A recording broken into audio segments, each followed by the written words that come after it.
Yes we are live now. Hello friends, this is Himanshi and welcome to let's learn. Discuss करेंगे Hindi pedagogy, complete कर लेंगे इसी video में। 15 में से 10 से ऊपर मार्क्स आप ला पाए, 13 मार्क्स 15 मार्क्स भी अगर आपकी समझ थोड़ी सी बेहतर बन पाती है तो पूरा रिवीजन कर लेंगे हिंदी पेडागोजी का, जो भी इंपॉर्टेंट टॉपिक्स आपके हैं।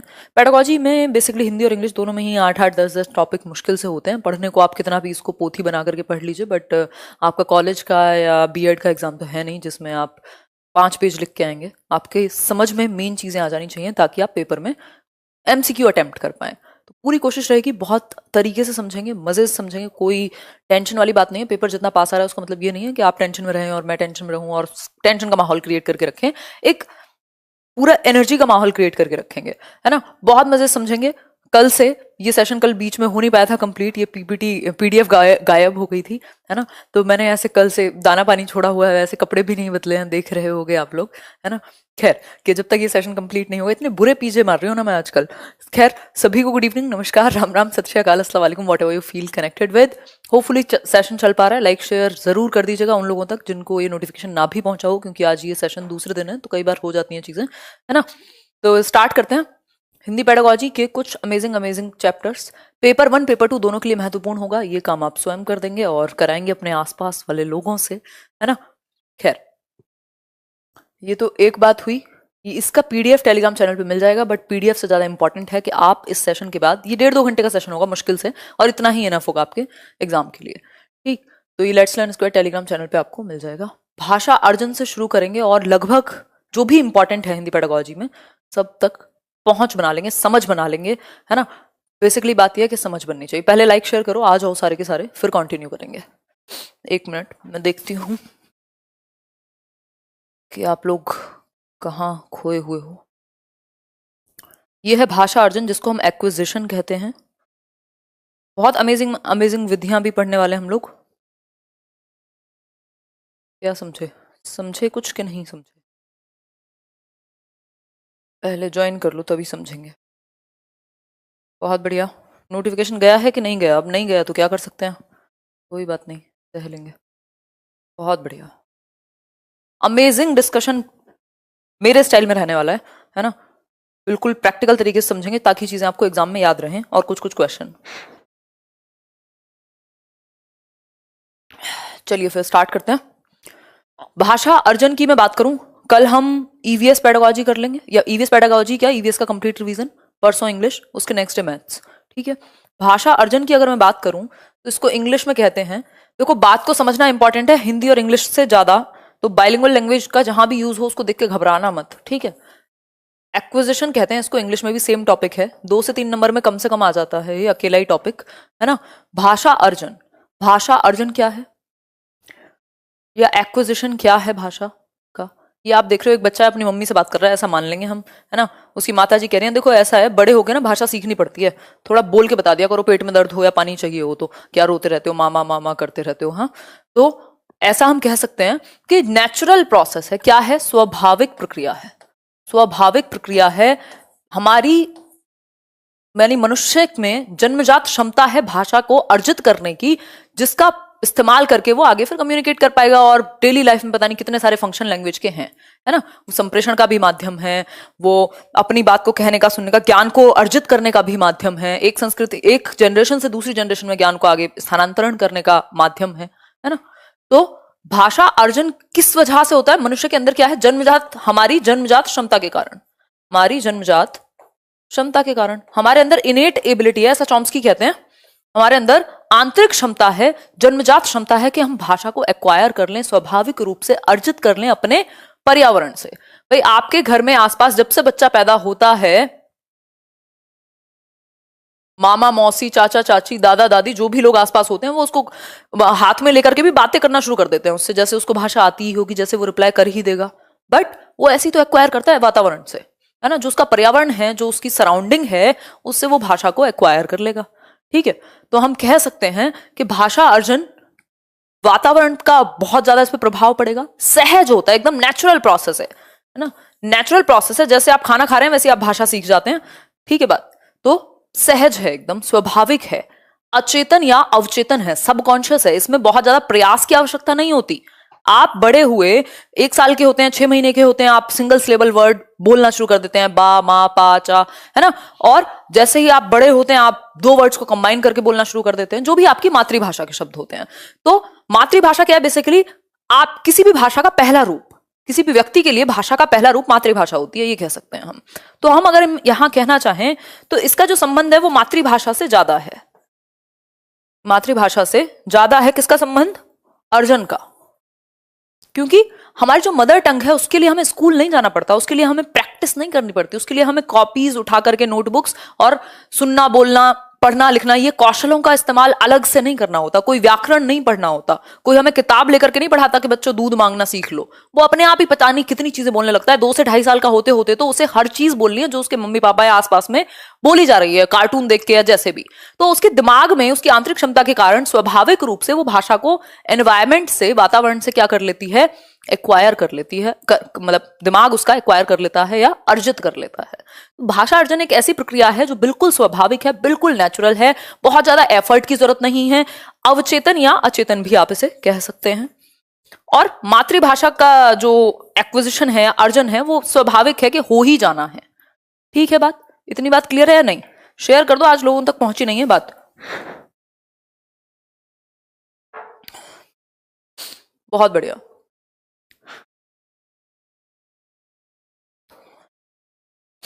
इतनी बात सभी को क्लियर है? कोई दिक्कत नहीं है इस बात को समझने में? बिल्कुल दिमाग में रहेगा, ये नेचुरल प्रोसेस है, बिल्कुल बिल्कुल नेचुरल प्रोसेस है, सहज है, स्वाभाविक है, ऑटोमेटिकली आना ही आना है। अगर आप बच्चों को बॉक्स में बंद कर दें और उससे कोई बात ही ना करे कभी, तो नहीं आएगा।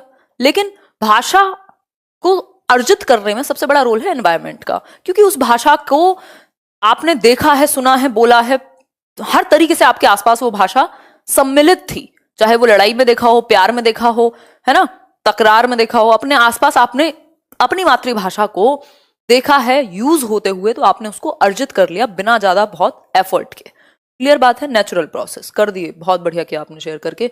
नेक्स्ट एक कॉन्सेप्ट होता है भाषा अधिगम का। भाषा अधिगम यानी लर्निंग। अधिगम का मतलब है इंग्लिश में लर्निंग। इंग्लिश में भी पूछा जाता है, 1 नंबर का क्वेश्चन इस पे बिल्कुल डायरेक्ट, और 2 से 3 नंबर का ये टॉपिक है। अगर मैं बात करूं तो भाषा अधिगम क्या है? लर्निंग।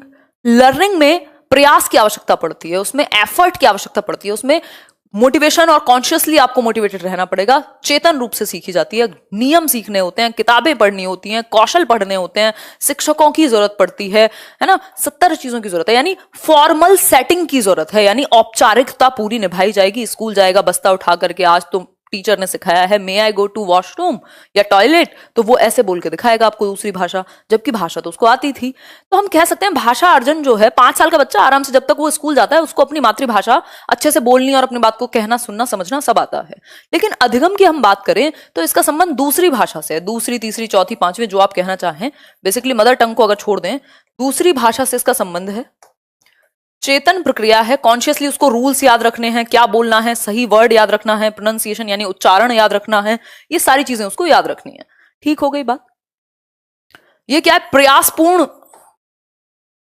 इसमें प्रयासपूर्ण रहना पड़ेगा आपको। औपचारिक माहौल चाहिए, किताबें भी चाहिए, टीचर भी चाहिए, और नियम और कायदे कानून भी चाहिए, है ना। औपचारिकता भरी पड़ी है। जैसे आप देख रहे हैं, ये अभी वो बच्चा, उसकी मम्मी समझा रही थी कि बड़े हो गए हो, बोलना ठीक लो, बोलना सीख लो ठीक से, क्या ये दूध के लिए रोते रहते हो, बोला करो दूध चाहिए, है ना। लेकिन यहाँ पे क्या है, क्लासरूम में बिठा करके आपको रूल्स सिखाए जाते हैं, है ना, ABCDEFGH सिखाया जाता है। क्या पहले आपने बोलना सीख लिया था, और या फिर पहले अ से अनार सिखाए गए थे? पहले बोलना सीख लिया था भाषा को, तभी तो जाकर के, मतलब बेसिक्स तो आपको आ गए थे ऑटोमेटिकली। लेकिन ये प्रॉपर एक कॉन्शियस प्रक्रिया है, चेतन प्रक्रिया है, प्रयास इसमें करना पड़ता है, औपचारिकता है, व्याकरण, नियम, भाषा कौशल जो चारों होते हैं उन सबका परिपूर्ण इस्तेमाल इसमें होगा। दूसरी भाषा, तीसरी भाषा, या कोई भी जितनी भी X नंबर ऑफ, मतलब N नंबर ऑफ लैंग्वेजेस आप मातृभाषा के बाद सीखते हैं, उनका संबंध लर्निंग से होता है। ये नेचुरल इसको बहुत ज्यादा नहीं कहेंगे, इसको प्रयासरत या एफर्टफुल प्रैक्टिस कहेंगे। इतनी बात क्लियर हुई कि नहीं हुई? बिल्कुल हो गई होगी, नहीं हुई होगी तो दोबारा से सुन लेंगे। ठीक, अब यहीं से एक अंतर निकल के आता है दोनों चीजों के बीच में, कि फिर इन दोनों में अंतर क्या है। 1 नंबर में पूछ भी लिया जाता है, भाषा अर्जन में और भाषा अधिगम में डिफरेंस क्या है? बताइए जरा, क्या डिफरेंस है भाषा अर्जन और अधिगम में? दीजिए जवाब। बहुत बढ़िया, सही एनर्जी के साथ देख रहे हैं आप लोग। लाइक शेयर करो यार, एकदम बढ़िया से समझ में आ रहा है कि नहीं आ रहा है ये बताओ। बाकी सब भी छोड़ो, लाइक शेयर भी छोड़ो, समझ में आ रहा है कि नहीं ये बता दो। भाषा अर्जन, भाषा अर्जन अभी हमने समझा था, ये एक्विजिशन को कहते हैं। अर्जित कर रहे हैं ना आप, आपके आसपास कुछ लकड़ियां पड़ी थी, आपने अर्जित कर ली, है ना। अधिगम क्या है? जब आप एफर्ट मार के उनको सीखेंगे किसी भी चीज को, ठीक। तो ये सबकॉन्शियस या अनकॉन्शियस प्रक्रिया है, अवचेतन है। ये प्रॉपर कॉन्शियस प्रक्रिया है, स्कूल की जरूरत पड़ेगी यहां, स्कूल सिस्टम या फिर टीचर या फिर कोई भी व्यक्ति जो आपको सिखा सके ये भाषा। ये आप सहज रूप से अपने एनवायरमेंट से सीख जाते हैं। स्वाभाविक प्रक्रिया है, यानी नेचुरल प्रोसेस है, नेचुरली बोलना आ ही जाएगा, ठीक। ये नियमबद्ध है, यहाँ व्याकरण की नियमों का ज्ञान आपको होना चाहिए। किसका मतलब क्या है, वाटर का मतलब पानी है, ये सब आपको पता होना चाहिए। व्याकरण, नियम और कॉन्शियसनेस यानी चेतना के साथ आपको याद रखना है। चेतना आपकी बहन, मेरी बहन या तुम्हारी दोस्त नहीं है, चेतना हमारी कॉन्शियसनेस है, जिसके कारण हमारी अवेयरनेस बेहतर रहती है और हम चीजों को समझ पाते हैं। तो यहाँ समझना पड़ेगा, यहाँ नेचुरली चल रही थी, भरना पड़ता था दिमाग में और वो ऑटोमेटिकली ग्रेस्प कर लेता था, आंतरिक क्षमता होने की वजह से, जन्मजात क्षमता होने की वजह से सीखने की, ठीक है बात। अनौपचारिक प्रक्रिया, भाई अर्जन क्या है, एक अनौपचारिक, अनौपचारिक को आप अनऑफिशियल कह लो, नहीं तो इनफॉर्मल कहते हैं सही तरीके से, कहीं से भी सीखी जा सकती है, गली नुक्कड़ कोने कार्टून जहां से पल्ले पड़ जाए आपके। अनौपचारिक प्रक्रिया है, इनफॉर्मल है, कोई स्कूल, कोई किताब, कोई बस्ता, कुछ नहीं चाहिए। औपचारिकता में क्या है, औपचारिकता में आपको एक सिस्टम चाहिए। क्या चाहिए? एक सिस्टम चाहिए, सिस्टम चाहिए जिसमें शिक्षक भी हो सकता है, किताबें भी हो सकती हैं और प्रॉपर आपको 12 खड़ी सिखाई जा सकती है, ABCD और सारी चीजें। मातृभाषा से इसका संबंध है अर्जन का, और दूसरी भाषा से संबंध है आपके अधिगम का। इतनी बात आप याद रखेंगे। एक क्वेश्चन पूछा जाता है कि भाषा अर्जन और भाषा अधिगम के बीच में मुख्य अंतर क्या है? पाठ्य पुस्तक का, वातावरण का, नियमों का या चेतना का? बताइए फटाफट से, जल्दी आंसर कीजिए। भाषा अधिगम व अर्जन के बीच मुख्य अंतर क्या है, यह बताने का कष्ट थोड़ा सा आप जरूर करेंगे। जल्दी बताओ, जल्दी, मजाक की बात नहीं है, जल्दी बताओ, जल्दी फटाफट से बताओ, आंसर करो बहुत तेजी से, जल्दी आंसर करो। एनवायरमेंट का, एग्जैक्टली, रूल्स का नहीं। कोई कह रहा है रूल्स का, फ्री के नंबर दे आओगे पेपर में बेकार में, है ना। मुख्य अंतर है वातावरण का। यदि बिल्कुल घरेलू वातावरण या परिचित माहौल मिल जाता तो वो एक्वायर ही कर लेता, है ना। भाई आप इंग्लिश बिल्कुल एक्वायर करके, आज जैसे मैं और आप हिंदी में बात करते हैं वैसे इंग्लिश में भी कर सकते थे। जो लोग नहीं कर पाते उनके लिए कह रही हूं। उसका रीजन क्या है? वातावरण नहीं मिला, है ना। तो मुख्य अंतर का आधार वातावरण है। और आपको इस बात का ध्यान भाषा अधिगम में, लैंग्वेज लर्निंग में भी रखना है कि समृद्ध वातावरण मिले, समृद्ध माहौल मिले भाषा को एक्वायर करने का, सीखने का माहौल अच्छा हो, जहां मौका मिले, अपॉर्चुनिटी मिले, अवसर मिले बच्चे को यूज करने के। देखो यूज बहुत बड़ा शब्द है, यूज का मतलब है इस्तेमाल करने के मौके होने चाहिए, अवसर होने चाहिए बच्चे को भाषा के। इतनी बात क्लियर हो गई। ऐसा नहीं है कि स्कूल में तो इंग्लिश सिखा दी गई और घर पे आके अगर वो एक शब्द बोले तो उसको अंग्रेज कहा जाए कि बहुत अंग्रेज बन रहे हो। ऐसा नहीं होना चाहिए। अधिगम के लिए भी माहौल इंपॉर्टेंट है। दोनों के बीच में जो मेन अंतर है वो है अधिगम का। यहाँ पाठ्य पुस्तक की जरूरत पड़ सकती है, व्याकरण की जरूरत पड़ सकती है, टीचर की जरूरत पड़ सकती है अधिगम में। यहाँ किसी टीचर, किसी व्याकरण, किसी नियम कायदे कानून की जरूरत नहीं है। आप अपनी क्षेत्रीय या मातृभाषा, क्षेत्रीय भाषा जिसको हम वर्नाकुलर लैंग्वेज या फिर नेटिव, जो भी आपकी मेन भाषा होती है, मातृभाषा जो भी आपके घर में बोली जाती है, उसको हम मातृभाषा या अर्जित ही करेंगे हमेशा। जो आपकी फर्स्ट लैंग्वेज है आप उसको अर्जित करेंगे, ये बात याद रखिएगा। फर्स्ट लैंग्वेज जो पहली भाषा है, चाहे आपके घर में तेलुगु बोली जाती थी तो आपने तेलुगु एक्वायर कर ली, अधिगम हो गया, है ना। अगर आपके घर में हिंदी बोली जाती थी तो हिंदी कर ली, आपके घर में हरियाणवी बोली जाती थी हरियाणवी कर ली, पंजाबी बोली जाती थी पंजाबी कर ली, है ना। आगे बढ़ेंगे। अब एक क्वेश्चन जिसमें लोग कंफ्यूज होते ही रहते हैं। लक्ष्य भाषा एक टर्म है, लक्ष्य भाषा, जिसको क्या कहते हैं इंग्लिश में?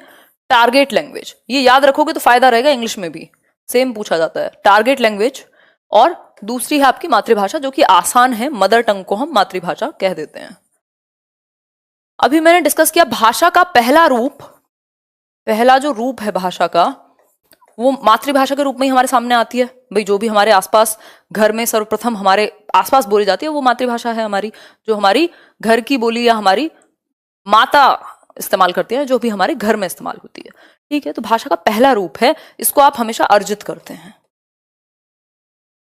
ठीक। लेकिन टारगेट लैंग्वेज की बात करूं तो टारगेट लैंग्वेज यदि आप इंग्लिश सब्जेक्ट पढ़ा रहे हैं तो इंग्लिश हो जाएगी टारगेट लैंग्वेज। अगर हिंदी की बात हो रही है, हिंदी को आप सिखाना चाहते हैं तो लक्ष्य भाषा हिंदी हो गई, टारगेट लैंग्वेज हिंदी हो गई। ठीक है बात। अगर मैं बात करूं तो यहां लक्ष्य भाषा ध्यान में रखिएगा, लक्ष्य भाषा क्या है जिसको आप सिखाना चाहते हैं। मान लीजिए आप किसी अंग्रेजी देश में पढ़ा रहे हैं, अमेरिका में हिंदी पढ़ा रहे हैं, आप हिंदी के टीचर हैं, बच्चों को नहीं आती हिंदी, क्या बन गई हिंदी, लक्ष्य भाषा बन गई। आपका लक्ष्य है कि उनको हिंदी सिखाएं। हमारे यहाँ पे सेकेंड लैंग्वेज या टारगेट लैंग्वेज इंग्लिश हो जाती है, या कोई भी भाषा, मान लीजिए आप जर्मनी सीख रहे हैं तो वो जर्मन लैंग्वेज जो है, सॉरी, जर्मन लैंग्वेज आपकी टारगेट लैंग्वेज हो गई। ठीक। या मंडारिन सीख रहे हैं, वैसे क्या ही करेंगे चाइना की भाषा सीख के, बट ठीक है, भाषा तो भाषा है। चलिए, ईवीएस पेडागोजी, कल ईवीएस कंप्लीट रिवीजन करेंगे, ये आप याद रखिएगा। अच्छा, एक क्वेश्चन है, छोटा सा ही क्वेश्चन है वैसे तो। बच्चे अपनी मातृभाषा का प्रयोग करते हुए हिंदी भाषा की कक्षा में अपनी बात कहते हैं, यह बात डैश है, बताइए एक बार, जल्दी बताइए, बहुत तेजी से आंसर कीजिए।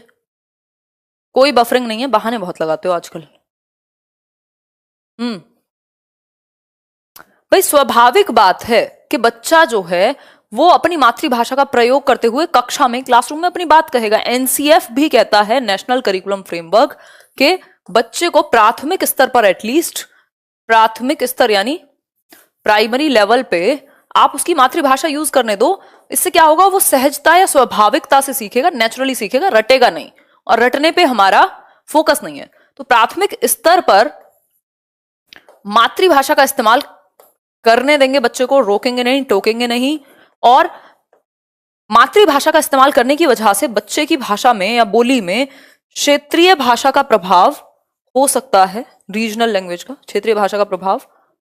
वही सड़क को सरक बोलता है एक बच्चा, तो क्षेत्रीय भाषा का प्रभाव है। जिस माहौल से जो उसके घर में भाषा बोली जाती थी वो ऐसे ही बोली जाती थी। तो ये बेसिक बेसिक सी बातें हैं जो आपको पता होनी चाहिए।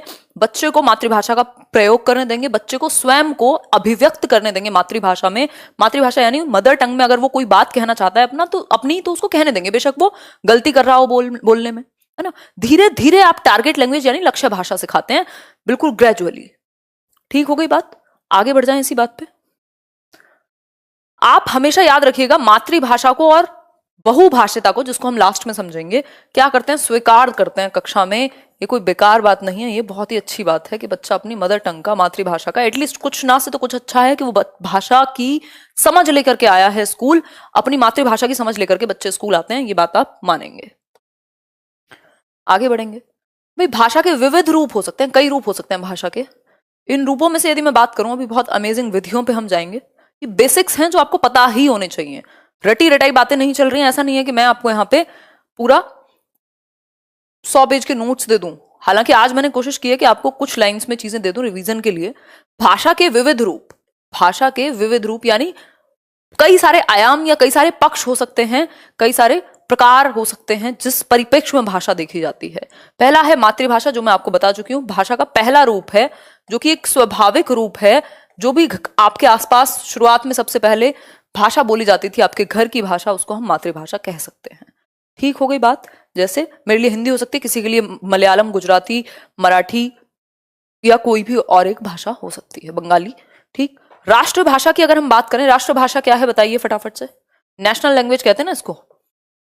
राष्ट्रभाषा क्या है, ये हिंदी इंग्लिश दोनों के लिए एप्लीकेबल है। ये बातें जो चल रही है ना, ये बिल्कुल नॉर्मल बातें हैं।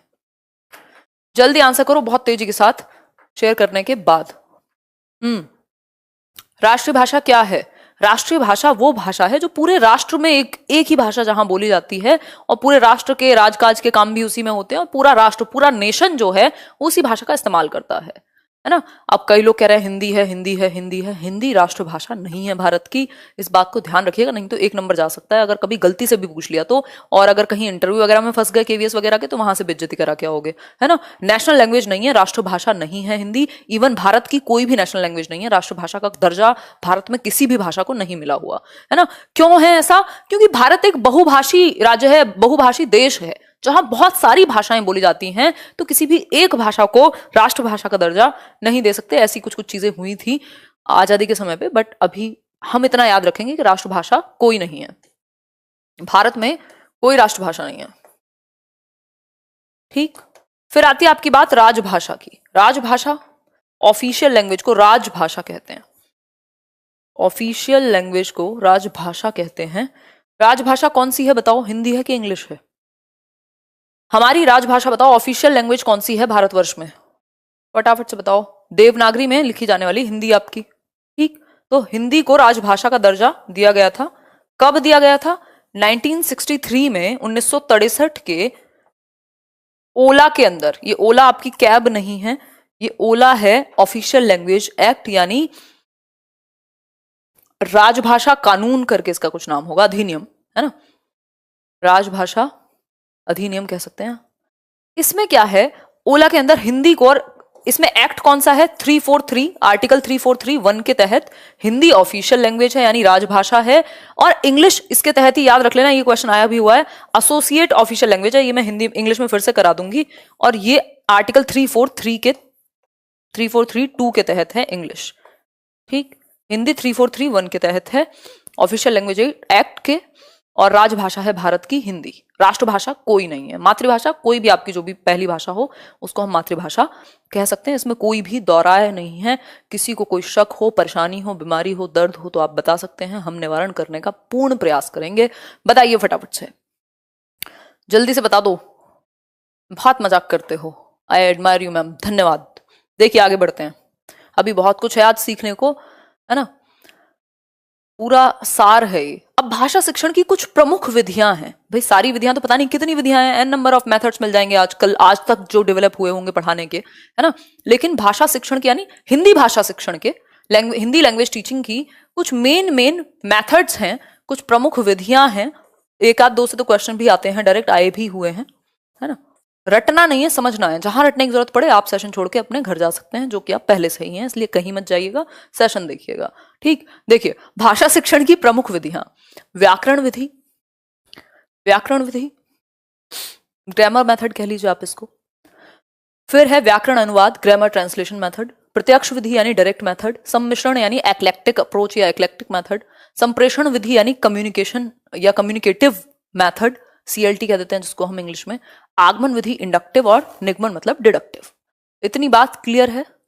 रटने को बिल्कुल मना किया है NCF ने, और हम भी इसी बात को प्रमोट करेंगे। बट आप लोग 27,000 लोग देख रहे हैं और 19,000 लोगों ने लाइक किया है, इस बात की तो कोई मना ही नहीं है NCF में कि आप अपने शिक्षक को या अपने पीयर ग्रुप को भी प्रोत्साहन ना दें, हैं।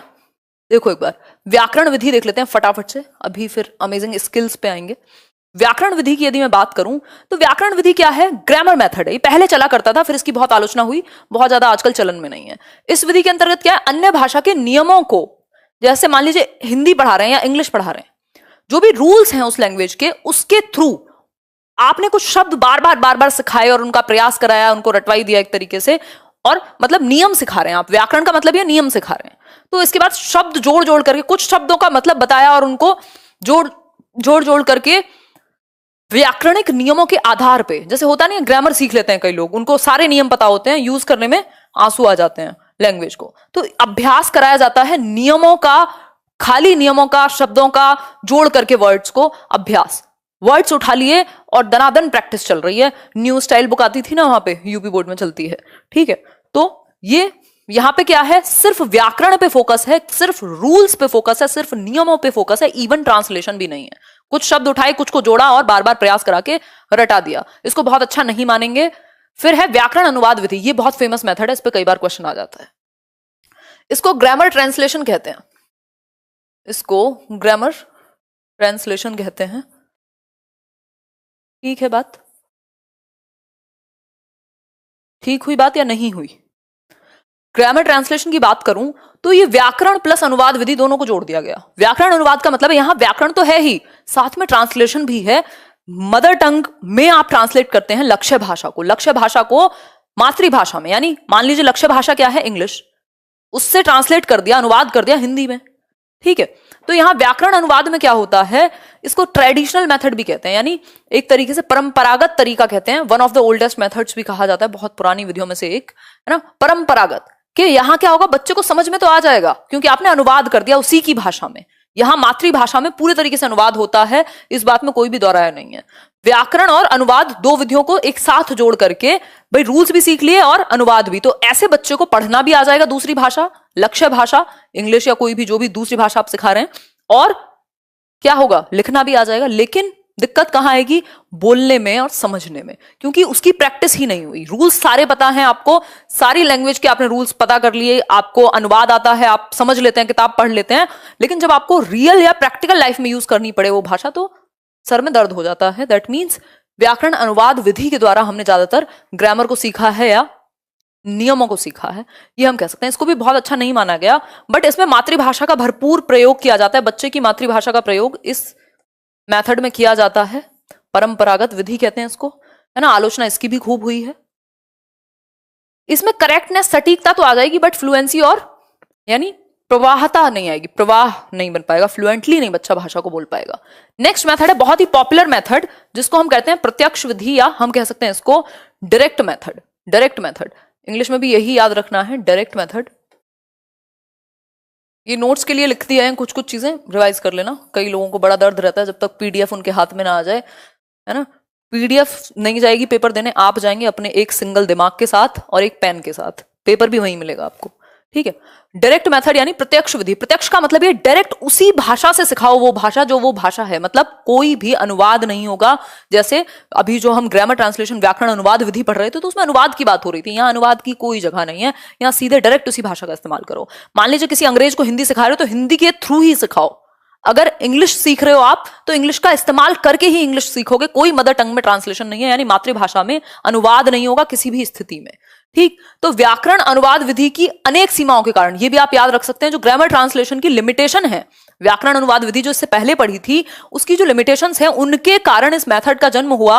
बहुत सारे लोगों ने ये माना कि बच्चों को आप नेचुरली प्रैक्टिस कराओ ना सारी स्किल्स की, जिसमें उसको बोलने का भी मौका मिले, सुनने का भी मौका मिले, देखने का भी मौका मिले, पढ़ने का भी मौका मिले। तो डायरेक्ट ये किसकी सीमाओं के कारण डेवलप हुआ है, किसके अगेंस्ट डेवलप हुआ, जीटी मेथड यानी ग्रामर ट्रांसलेशन व्याकरण अनुवाद। इसे मौखिक वार्तालाप विधि भी कहा जाता है, इसको ओरल कन्वर्सेशन या ओरल लैंग्वेज मेथड कह सकते हैं आप, क्योंकि इसमें मौखिक भाषा का बहुत प्रयोग है। जैसे इंग्लिश मीडियम स्कूल्स होते हैं वहां क्या है भाई, अगर आप हिंदी में बोलते हैं तो फाइन लगेगा। दैट मीन्स डायरेक्ट आपको प्रत्यक्ष विधि के द्वारा ही सिखाया जा रहा है, मौखिक वार्तालाप उसी भाषा में करना है जिस भाषा का वहां प्रयोग किया जाना है। इस विधि में शिक्षार्थी की मातृभाषा मध्यस्थता के बिना, देखो जो बिल्कुल प्योर हिंदी समझते हैं उनके लिए ये लाइन डाली हुई है, हालांकि ये बात मैं बता चुकी हूं। मतलब ये जो मेथड है इसमें बच्चे की जो मदर टंग है उसका यूज किए बिना, उसका सहारा लिए बिना ग्रामर ट्रांसलेशन की तरह कोई भी दूसरी भाषा सिखाई जाती है। डायरेक्ट उसी के सेंटेंसेस को बार बार प्रैक्टिस कराया जाता है, बार बार यूज कराया जाता है और उसी को बच्चे समझने लगते हैं। धीरे धीरे वो कम्युनिकेशन में उनके आ जाएगा। इसके लिए टीचर बहुत ज्यादा स्किल्ड चाहिए, तो भारत में खैर बहुत ज्यादा सक्सेसफुल नहीं हो पाई, बट हम इसके थ्रू सिखा सकते हैं प्रत्यक्ष मेथड, प्रत्यक्ष विधि यानी डायरेक्ट मेथड। इसमें मातृभाषा का प्रयोग वर्जित है, याद रखना, मातृभाषा का प्रयोग नहीं हो सकता, मातृभाषा नॉट अलाउड, ठीक। मातृभाषा का प्रयोग ग्रामर ट्रांसलेशन अनुवाद विधि में, ठीक है। लाल पीले इमोजी मत भेजो, चुपचाप बैठ के पढ़ लो। अच्छा ये बता रहे हो कि लाइक कम है, अच्छा अच्छा भेज दो, डंडे भी भेजो दो चार जो लोग नहीं कर रहे हैं। देखो फोर्थ है सम्मिश्रण विधि। सम्मिश्रण का मतलब होता है एक्लेक्टिक मेथड। एक्लेक्टिक का मतलब है ऐसे कहीं से ईंट और कहीं से जो भी पत्थर मिले सबको जोड़ के एक विधि बन गई, जिसको हम कहते हैं एक्लेक्टिक मेथड। एक्लेक्टिक मेथड का मतलब हुआ सब चीज का मिश्रण, एक्लेक्टिक मेथड या सम्मिश्रण। जहां जिस सिचुएशन में जिस मेथड को इस्तेमाल करने की जरूरत पड़े उसको कर लो, इस्तेमाल किया जाता है ना, कोई दिक्कत नहीं। मेथड बने ही किस लिए हैं, जैसे मन करे वैसे यूज कर लो, अपने घर की सरकार है। इस विधि के अंतर्गत भाषा शिक्षण की प्रक्रिया के व्यावहारिक पक्षों का सम्मिश्रण, यानी जो भी प्रैक्टिकल एस्पेक्ट हैं लैंग्वेज टीचिंग लर्निंग के, जो प्रैक्टिकली यूज हो सकते हैं क्लास में, उनको एक साथ जोड़ दिया जाता है, उनका मिश्रण बना लिया जाता है, सूप बना करके पिला देते हैं। इस सम्मिश्रण विधि में शिक्षक भाषा के विभिन्न उद्देश्यों के अनुरूप, भाई आप कोई भी लैंग्वेज सिखाते हैं या कुछ भी पढ़ाते हैं उसका एक उद्देश्य होता है क्लासरूम के लिए, यानी उसका एक ऑब्जेक्टिव, वो एक गोल होता है। जो गोल आपने निर्धारित किया है अपनी जो भी भाषा आप पढ़ा रहे हैं उसके अनुरूप, जहां पे भी जिस भी स्टेप पर आपको टीचिंग लर्निंग प्रोसेस में जिस विधि का चयन करने की आवश्यकता होगी आप कर लेंगे, और मिश्रण करके, भाई हमें ग्रामर ट्रांसलेशन की जरूरत है उसको भी ले लिया, आपको इसकी प्रत्यक्ष विधि की जरूरत है उसको भी ले लिया, जहां जरूरत हुई डिस्कशन में उसको शामिल कर लिया, समझने में ग्रामर ट्रांसलेशन को शामिल कर लिया, जहां जिसकी जरूरत हुई मिक्सचर बना दिया। आगे बढ़ेंगे। फिर है संप्रेषण परक विधि, ये बहुत इंपॉर्टेंट है, इसको CLT या कम्युनिकेटिव लैंग्वेज टीचिंग कह देते हैं इंग्लिश में। इसका मतलब, ये संप्रेषण का मतलब क्या है? संप्रेषण का सीधा सा मतलब है कम्युनिकेशन। यहां लैंग्वेज का यूज, प्रयोग, कम्युनिकेट करा करके क्लासरूम में हम भाषा सिखाएंगे। बहुत ही अच्छा मेथड है, चाइल्ड सेंटर्ड मेथड है। प्रत्यक्ष विधि की प्रक्रिया को और सुदृढ़ बनाते हुए वो जो डायरेक्ट मेथड था उसको और अच्छा प्रगाढ़ बनाया गया और संप्रेषण विधि का विकास हुआ कि हम क्या करें। देखो, प्रत्यक्ष विधि में दिक्कत कुछ नहीं थी, लेकिन ये और ज्यादा नेचुरली, संप्रेषण में क्या बच्चे आपस में बात कर रहे हैं, एकदम नेचुरल माहौल। प्रत्यक्ष में क्या था, कुछ स्ट्रक्चर्स या कुछ वेज जो है बार बार आपके सामने प्रस्तुत किए जा रहे हैं, आप उनको अडेप्ट कर ले रहे हैं, लेकिन यहां पे कंफर्ट है बच्चे के पास जो प्रत्यक्ष विधि में नहीं था, तो प्रत्यक्ष विधि को थोड़ा सा और बेहतर कर दिया।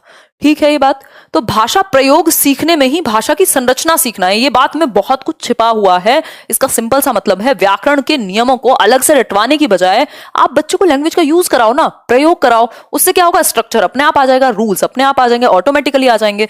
अभी एक फ्रेंड का सिलेक्शन हुआ था इसमें MEA में CGL के थ्रू, तो आई आस्क्ड हिम समथिंग, तो उसके कुछ पता नहीं 196 नंबर थे 200 में से या कुछ ऐसे ही थे। तो मैंने उसको पूछा क्या किया था उसने, कह रहा कुछ नहीं किया, बचपन से ही आदत थी और लैंग्वेज की अच्छी थी लैंग्वेज, और किताबें पढ़ी हैं बस, और CBSE में बहुत ज्यादा ग्रामर होती भी नहीं है अलग से, फिर भी नंबर आ गए इतने सारे। इसका मतलब क्या हुआ, लैंग्वेज यूज के थ्रू, चाहे वो पढ़ा हो, प्रयोग किया हो, हर तरफ लैंग्वेज थी, स्ट्रक्चर अपने आप आ गया, स्ट्रक्चर अपने आप आ गया, रूल्स अपने आप आ गए, क्योंकि आपने लैंग्वेज को जब यूज करना सीख लिया। आप देखेंगे हिंदी में कई लोग पढ़ के भी नहीं जाते होंगे, तब भी ज्यादा नंबर ले आते होंगे इंग्लिश से। इसका मतलब क्या हुआ, हमने प्रयोग से सीखी है हिंदी, हमने प्रयोग से यूज करके सीखी है हिंदी, हवा में नहीं सीखी रट के। ठीक, तो यूज करके लैंग्वेज का कम्युनिकेशन में यूज करके तब सीख पाए हम। फोर्थ मेथड में कुछ नहीं था, एक्लेक्टिक मेथड था, सारी विधियों का मिश्रण था, इसलिए सम्मिश्रण कहा गया है उसको। आगे बढ़ेंगे, बफरिंग कुछ नहीं है, रिफ्रेश करके देखो, यहां से मस्त चल रहा है एकदम। कैसी कैसी बातें करते हो, बहकी बहकी सी है। खैर आगे बढ़ते हैं। देखिए सिक्स्थ, देखिए आगमन, यहां से भी पूछी जाती हैं चीजें। इंडक्टिव मेथड कहते हैं उसको, ये तो हर जगह इंपॉर्टेंट है, इंडक्टिव मेथड या आगमन विधि। इसके बाद हम बहुत ही इंपॉर्टेंट टॉपिक करने वाले हैं, लैंग्वेज स्किल्स, जहां से 3 नंबर आपके पक्के हो जाएंगे। इंडक्टिव यानी आगमन विधि। क्या है आगमन विधि, इसलिए मैंने मेथड्स को शुरुआत में लिया ताकि आप मुश्किल चीज शुरुआत में खत्म कर लें, फिर बाद में आराम से समझते रहें, है ना। आगमन विधि की यदि हम बात करें तो आगमन विधि क्या है, इंडक्टिव मेथड, जिसमें हम बच्चे को पहले उदाहरण प्रस्तुत करते हैं उसके सामने, है ना, और उस उदाहरण से नियम की ओर लेकर के जाते हैं, या हम कह सकते हैं उदाहरण से परिभाषा की ओर लेकर के जाते हैं, ज्ञात से अज्ञात की ओर लेके जाते हैं, नोन टू अननोन लेके जाते हैं, विशिष्ट से सामान्य यानी स्पेसिफिक टू जनरल ले जाते हैं, एग्जाम्पल टू रूल ले जाते हैं। कैसे होता है ये देख लेते हैं एक बार। ज्ञात से अज्ञात कह सकते हैं हम इसमें, नोन टू अननोन, ज्ञात से अज्ञात की तरफ जाएंगे आप इसमें। ठीक, ज्ञात से अज्ञात की ओर जाएंगे, जाएंगे कि नहीं जाएंगे, जल्दी बताओ फटाफट से। फॉर एग्जाम्पल, आप संज्ञा पढ़ा रहे हैं बच्चों को, संज्ञा तो पता है ना सबको, नाउन। इसकी परिभाषा क्या होती है बताना जरा। सिंपल है, बचपन से आधे लोगों को तो रटा ही दी गई होगी, है ना। क्या, किसी वस्तु, स्थान या व्यक्ति के नाम को संज्ञा कहते हैं। मतलब अगर पहले परिभाषा बताई तो फिर तो ये मेथड नहीं हुआ, वो तो डिडक्टिव मेथड हुआ। आगमन विधि में क्या करते हैं, बच्चों को कहा अच्छा सुनो, खड़े हो, एक एक करके बोर्ड पे उनसे पूछा अपनी फेवरेट डिश का नाम बताओ, जगह का नाम बताओ, उसने कहा आगरा, है ना। उसने कहा फेवरेट मॉन्यूमेंट, बच्चे ने कहा ताजमहल। उसने कहा फेवरेट एक्टर, उसने मींस टीचर ने पूछा फेवरेट एक्टर, उसने लिख दिया जो भी मन किया होगा उसका, है ना। और कोई भी एक चीज हो सकती है, फेवरेट खाने की कोई चीज, तो उसने कह दिया चॉकलेट या कैडबरी कह दिया मान लो, ठीक, डेयरी मिल्क, है ना। तो टीचर कहेगा ये जितने भी नाम है ना, ये जितने भी नाम है, जो उदाहरण तुमसे लिए हैं, ये सब संज्ञा के उदाहरण हैं। मतलब ये जितने भी नाम हैं, यानी किसी जगह का नाम, किसी व्यक्ति का नाम, किसी वस्तु का नाम, किसी स्थान का नाम, ये सब क्या है? संज्ञा कहलाते हैं। मतलब पहले उदाहरण दिया, उदाहरण से इकट्ठा किया जो भी एग्जांपल्स थे, सैंपल्स थे, उसके बाद आपको नियम बताया। दैट मीन्स हम कह सकते हैं अंशु के उदाहरण से नियम का सिंपल मतलब है एग्जाम्पल टू रूल लेके गए। शुरुआत में ही रूल नहीं रटवा दिया, बल्कि एग्जाम्पल प्रस्तुत किए, उससे रूल की तरफ लेकर के गए। एग्जाम्पल हमेशा याद रखिएगा विशिष्ट होता है। लड़की कोई भी हो सकती है, हिमांशी क्या है? स्पेसिफिक है, विशिष्ट है। तो एग्जाम्पल हमेशा विशिष्ट होगा, लेकिन जो नियम है वो सभी के लिए सामान्य है। संज्ञा की परिभाषा सभी के लिए सामान्य है, लेकिन संज्ञा के जो एग्जाम्पल होंगे वो अपने आप में स्पेसिफिक हैं, विशिष्ट हैं। तो जो बच्चा जानता था, बच्चा आगरा जानता था, उससे आपने बताया उसको कि आगरा संज्ञा के अंदर आता है, ये संज्ञा होती है, ऐसे ऐसे बात है। मतलब ज्ञात से अज्ञात की ओर आप लेकर के गए। ठीक है बात? इतनी बात समझ में आई या नहीं आई? ये बता दो, फटाफट से बताओ, आई समझ में कि नहीं आई? अगर एनर्जी कम हुई ना, देखना फिर। बहुत लाइट क्लास है, इसमें मैंने टेंशन आपके लिए डाली नहीं है। कम से कम एफर्ट में ज्यादा से ज्यादा नंबर अगर इस टाइम पे लाए जा सकते हैं, वही कोशिश की गई है। क्योंकि जिसका सीडीपी मजबूत है वो इसको कवर कर लेगा, अगर थोड़ा सा एफर्ट डाले, समझे। बस समझना है इसको, रटना नहीं है, कुछ भी इसमें रटने जैसा नहीं है। अगर आप पेपर में क्वेश्चंस में इनको अप्लाई कर पाए तब तो फायदा है। ठीक है श्वेता वर्मा? निगमन विधि सिंपल है, डिडक्टिव मेथड। इसका जस्ट उल्टा है कि पहले परिभाषा बताई जाएगी, पहले रूल बताया जाएगा, पहले नियम बताया जाएगा, फिर हम उदाहरण पेश करेंगे। पहले आपने संज्ञा की क्या बता दी? परिभाषा बता दी, किसी वस्तु, स्थान या व्यक्ति के नाम को संज्ञा कहते हैं। उसके बाद उदाहरण बताए। ये क्या है? डिडक्टिव मेथड है, निगमन विधि है, परिभाषा। सामान्य से विशिष्ट की ओर, सामान्य से विशिष्ट की ओर मतलब रूल हमेशा जनरल होगा, पूरी दुनिया के लिए सामान्य होगा। उसके जो उदाहरण होंगे वो स्पेसिफिक होंगे, वो विशिष्ट होंगे। ठीक है बात? तो हम कह सकते हैं परिभाषा से उदाहरण की ओर, नियम से उदाहरण की ओर, है ना? क्लियर हो गई बात? होपफुली सबको क्लियर है। आगे बढ़ जाते हैं इसी बात पे। अब हम करेंगे जीन पियाजे की बातें। जीन पियाजे की बातें करने से पहले हम लैंग्वेज स्किल्स कर लेते हैं, है ना? लैंग्वेज स्किल्स कर लेते हैं। थोड़ा सा इंपॉर्टेंट टॉपिक है, ये भी इंपॉर्टेंट है, एक नंबर में पूछता है पियाजे और वाइगोस्की के बारे में, इनकी भाषा और विचार के बारे में इन्होंने क्या कहा है ना?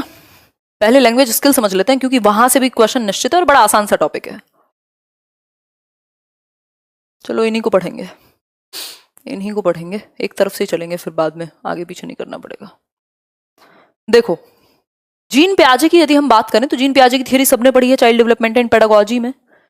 जीन पियाजे की थ्योरी लगभग सबने पढ़ी है बाल विकास में। जीन पियाजे का भाषा के बारे में क्या विचार है? कोई खास विचार है नहीं। उन्होंने भाषा को संज्ञानात्मक विकास यानी आपके कॉग्निटिव डेवलपमेंट के लिए बहुत महत्वपूर्ण नहीं माना। इसलिए ईगोसेंट्रिक स्पीच, जिसको हम अहम केंद्रित वाक कहते हैं, इसको उन्होंने महत्व नहीं दिया। उन्होंने इसको बहुत अच्छा नहीं माना संज्ञानात्मक विकास के लिए। It is not so important, ये हम कह सकते हैं। अहम केंद्रित वाक का मतलब क्या है? बच्चा खुद से ही बोल बोल के बातें करता है 2 वर्ष से 6 वर्ष की उम्र में, है ना? प्री ऑपरेशनल या पूर्व संक्रियात्मक या अर्ली चाइल्डहुड पीरियड में वो खुद से ही बोल बोल के बातें करता है। मैं ना कल वहां गया था, खुद से ही बातें करने में लगा हुआ है। उसको लगता है पूरी दुनिया का सेंटर मैं ही हूं। जैसा मुझे फील होता है वैसा सबको फील होता है, जो मुझे पसंद है वो सबको पसंद है। तो पियाजे ने संज्ञानात्मक विकास में यानी कॉग्निटिव डेवलपमेंट में भाषा को बहुत ज्यादा महत्व ना देते हुए ये कहा कि ये बहुत काम का नहीं है, जो ईगोसेंट्रिक स्पीच है। तो भाषा को बहुत ज्यादा महत्व उन्होंने नहीं दिया है, बट नॉट सो इम्पोर्टेंट। ये बात आप याद रखेंगे, है ना?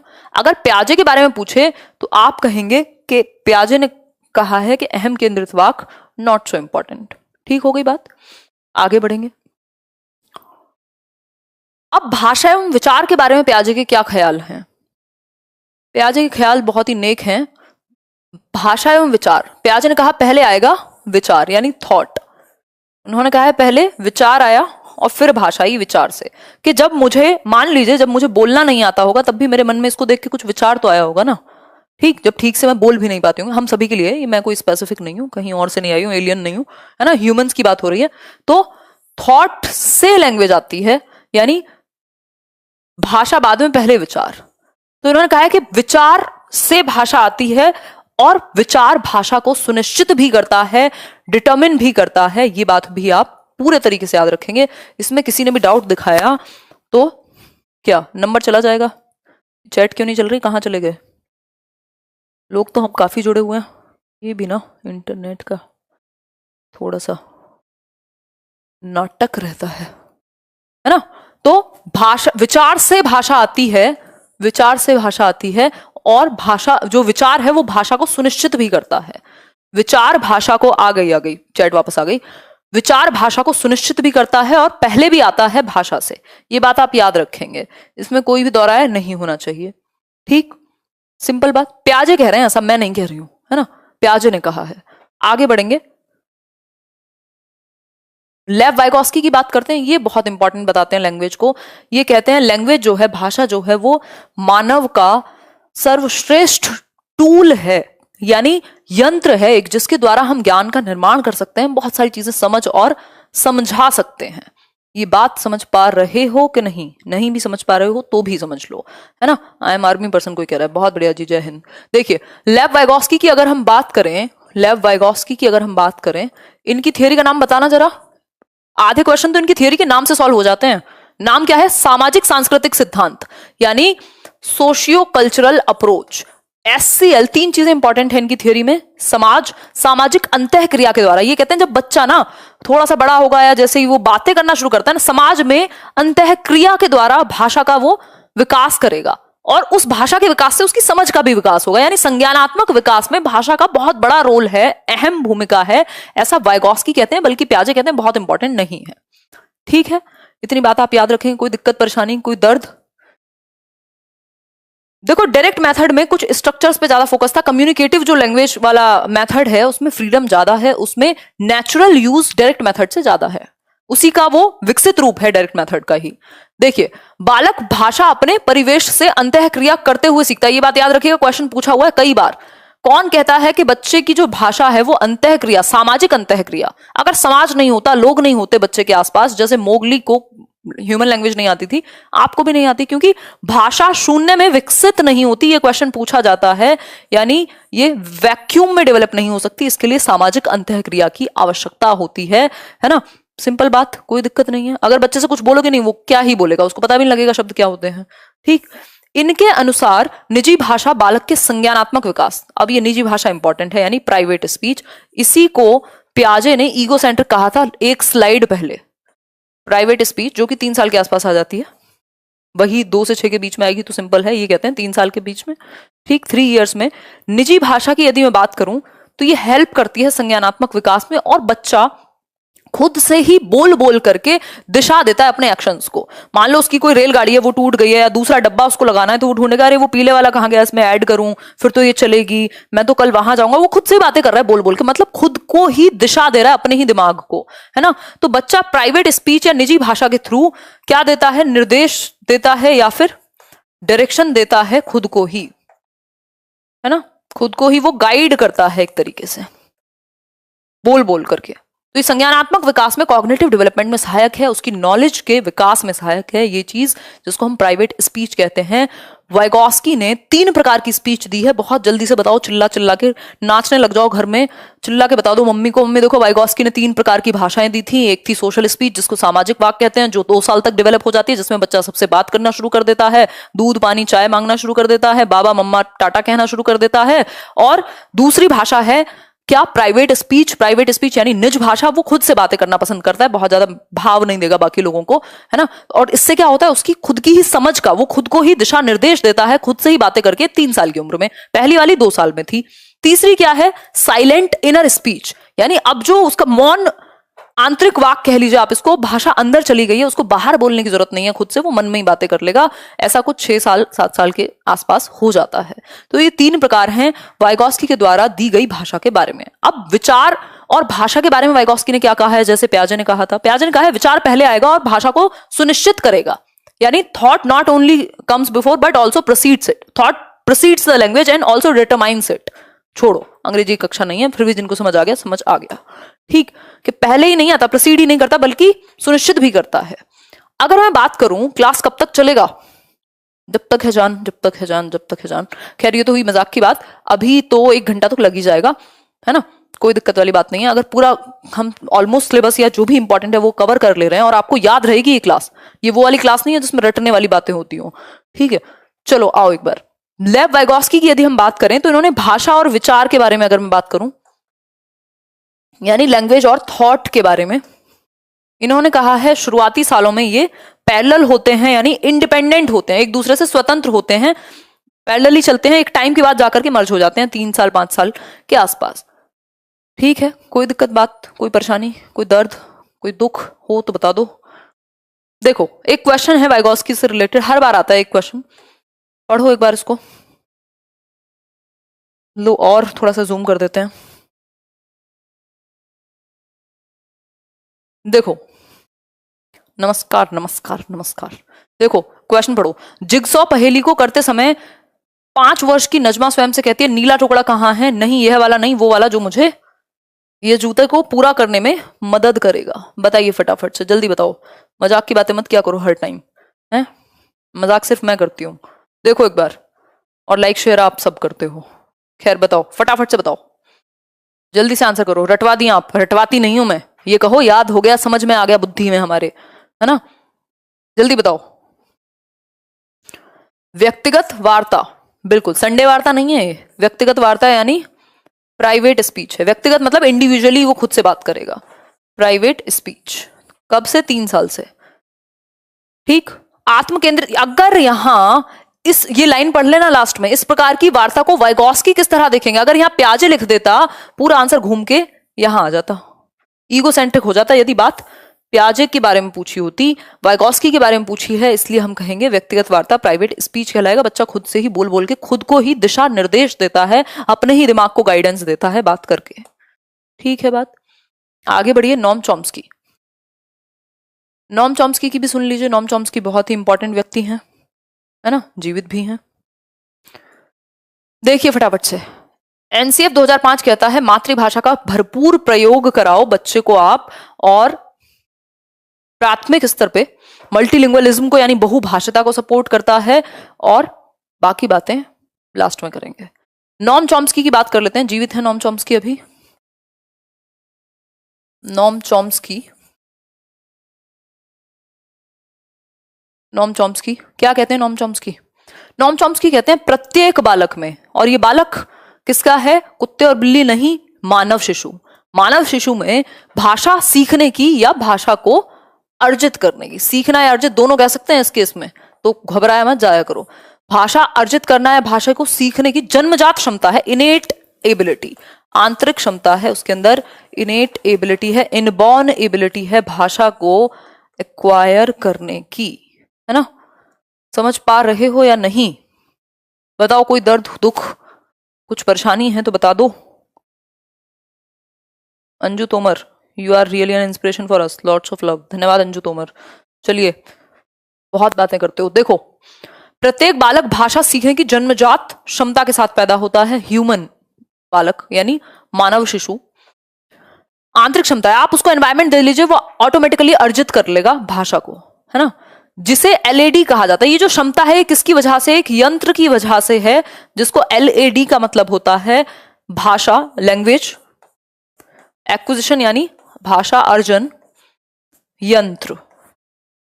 ये हमारे ब्रेन में कहीं है, अगर कहीं होता होगा, वैसे तो ये परिकल्पनात्मक है, अगर कहीं होता होगा तो लेफ्ट ब्रेन में ही पाया जाएगा, क्योंकि लैंग्वेज जो है वो लेफ्ट हेमिस्फेयर में ही पाई जाएगी, क्योंकि यही आपका लॉजिकल ब्रेन है। दूसरा ब्रेन क्रिएटिविटी के लिए है ना, सिंपल बात। अगर मैं बात करूं तो भाषा अर्जन यंत्र है जिसकी सहायता से बच्चे भाषा को एक्वायर कर लेते हैं, अर्जित कर लेते हैं आंतरिक क्षमता के कारण। ये 5 साल तक बहुत एक्टिव रहता है। ये एलएडी जो है 5 साल तक, 5 इयर्स तक बहुत एक्टिव, बहुत सक्रिय रहेगा। संवेदनशील काल है ये भाषा सीखने के लिए, क्योंकि बच्चा बहुत तेजी से भाषा को एक्वायर कर लेगा इस टाइम पीरियड में जब वो छोटा है। अगर आप उसको एडोलेसेंस में, अगर आप उसको किशोरावस्था में सिखाएंगे भाषा तो दिक्कत होगी, छोटा बच्चा जल्दी से एक्वायर कर लेगा, है ना, क्योंकि उसका एलएडी मजबूत है। टाइम के साथ 5 साल के बाद ये धीरे धीरे वीक होने लगता है। ये एक और कॉन्सेप्ट देते हैं जिसको ये यूनिवर्सल ग्रामर या सार्वभौमिक व्याकरण कहते हैं, जिसको ये सार्वभौमिक व्याकरण कहते हैं। सार्वभौमिक व्याकरण है, ये कहते हैं विश्व की सभी भाषाएं, जितनी भी लैंग्वेजेस हैं, वो एक मूल व्याकरण से संबद्ध रखती हैं या संबद्ध हैं, जुड़ी हुई हैं, जिसे समझने में एलएडी हमारी सहायता करता है। मतलब कुछ स्ट्रक्चर ऐसे हैं जो लगभग हर लैंग्वेज में कॉमन है, जिनसे हर एक लैंग्वेज जुड़ी हुई है, इसलिए ह्यूमन ब्रेन उनसे जुड़ा हुआ है और एक्वायर कर लेता है। इसी को यूनिवर्सल लैंग्वेज कहते हैं, यानी लगभग सभी भाषाओं के कुछ नियम जुड़े हुए होते हैं, और इन नियमों को अर्जित करने में, इनको क्रिएट करने में, जनरेट करने में क्या करता है मदद? एलईडी हमारी मदद करता है। तो एलईडी के द्वारा हम क्या करते हैं? इमिटेट नहीं करते रूल्स को, नकल नहीं करते, बल्कि उनको निर्माण करते हैं, जनरेट करते हैं हम ग्रामर के रूल्स को। ठीक है, धन्यवाद। आगे बढ़ जाएं। जनरेटिव ग्रामर का इन्होंने कॉन्सेप्ट दिया है। जनरेटिव ग्रामर में इन्होंने कहा है कि जनरेटिव ग्रामर क्या है? रूल्स को जनरेट करने में मदद करती है। सिंपल बात। कोई दिक्कत, परेशानी, कोई दर्द, कोई दुख हो तो रख लीजिएगा अपने पास, क्योंकि भाषा अर्जन की क्षमता किसके साथ संबंधित है? कोई पेपर नहीं जिसमें चॉम्स्की से क्वेश्चन आया हो। सीडीपी में भी आएगा, हिंदी में भी आएगा, इंग्लिश में भी आएगा। 3-4 नंबर तो चॉम्स्की के ही हैं। फटाफट से बताओ, जल्दी से बताओ, जल्दी।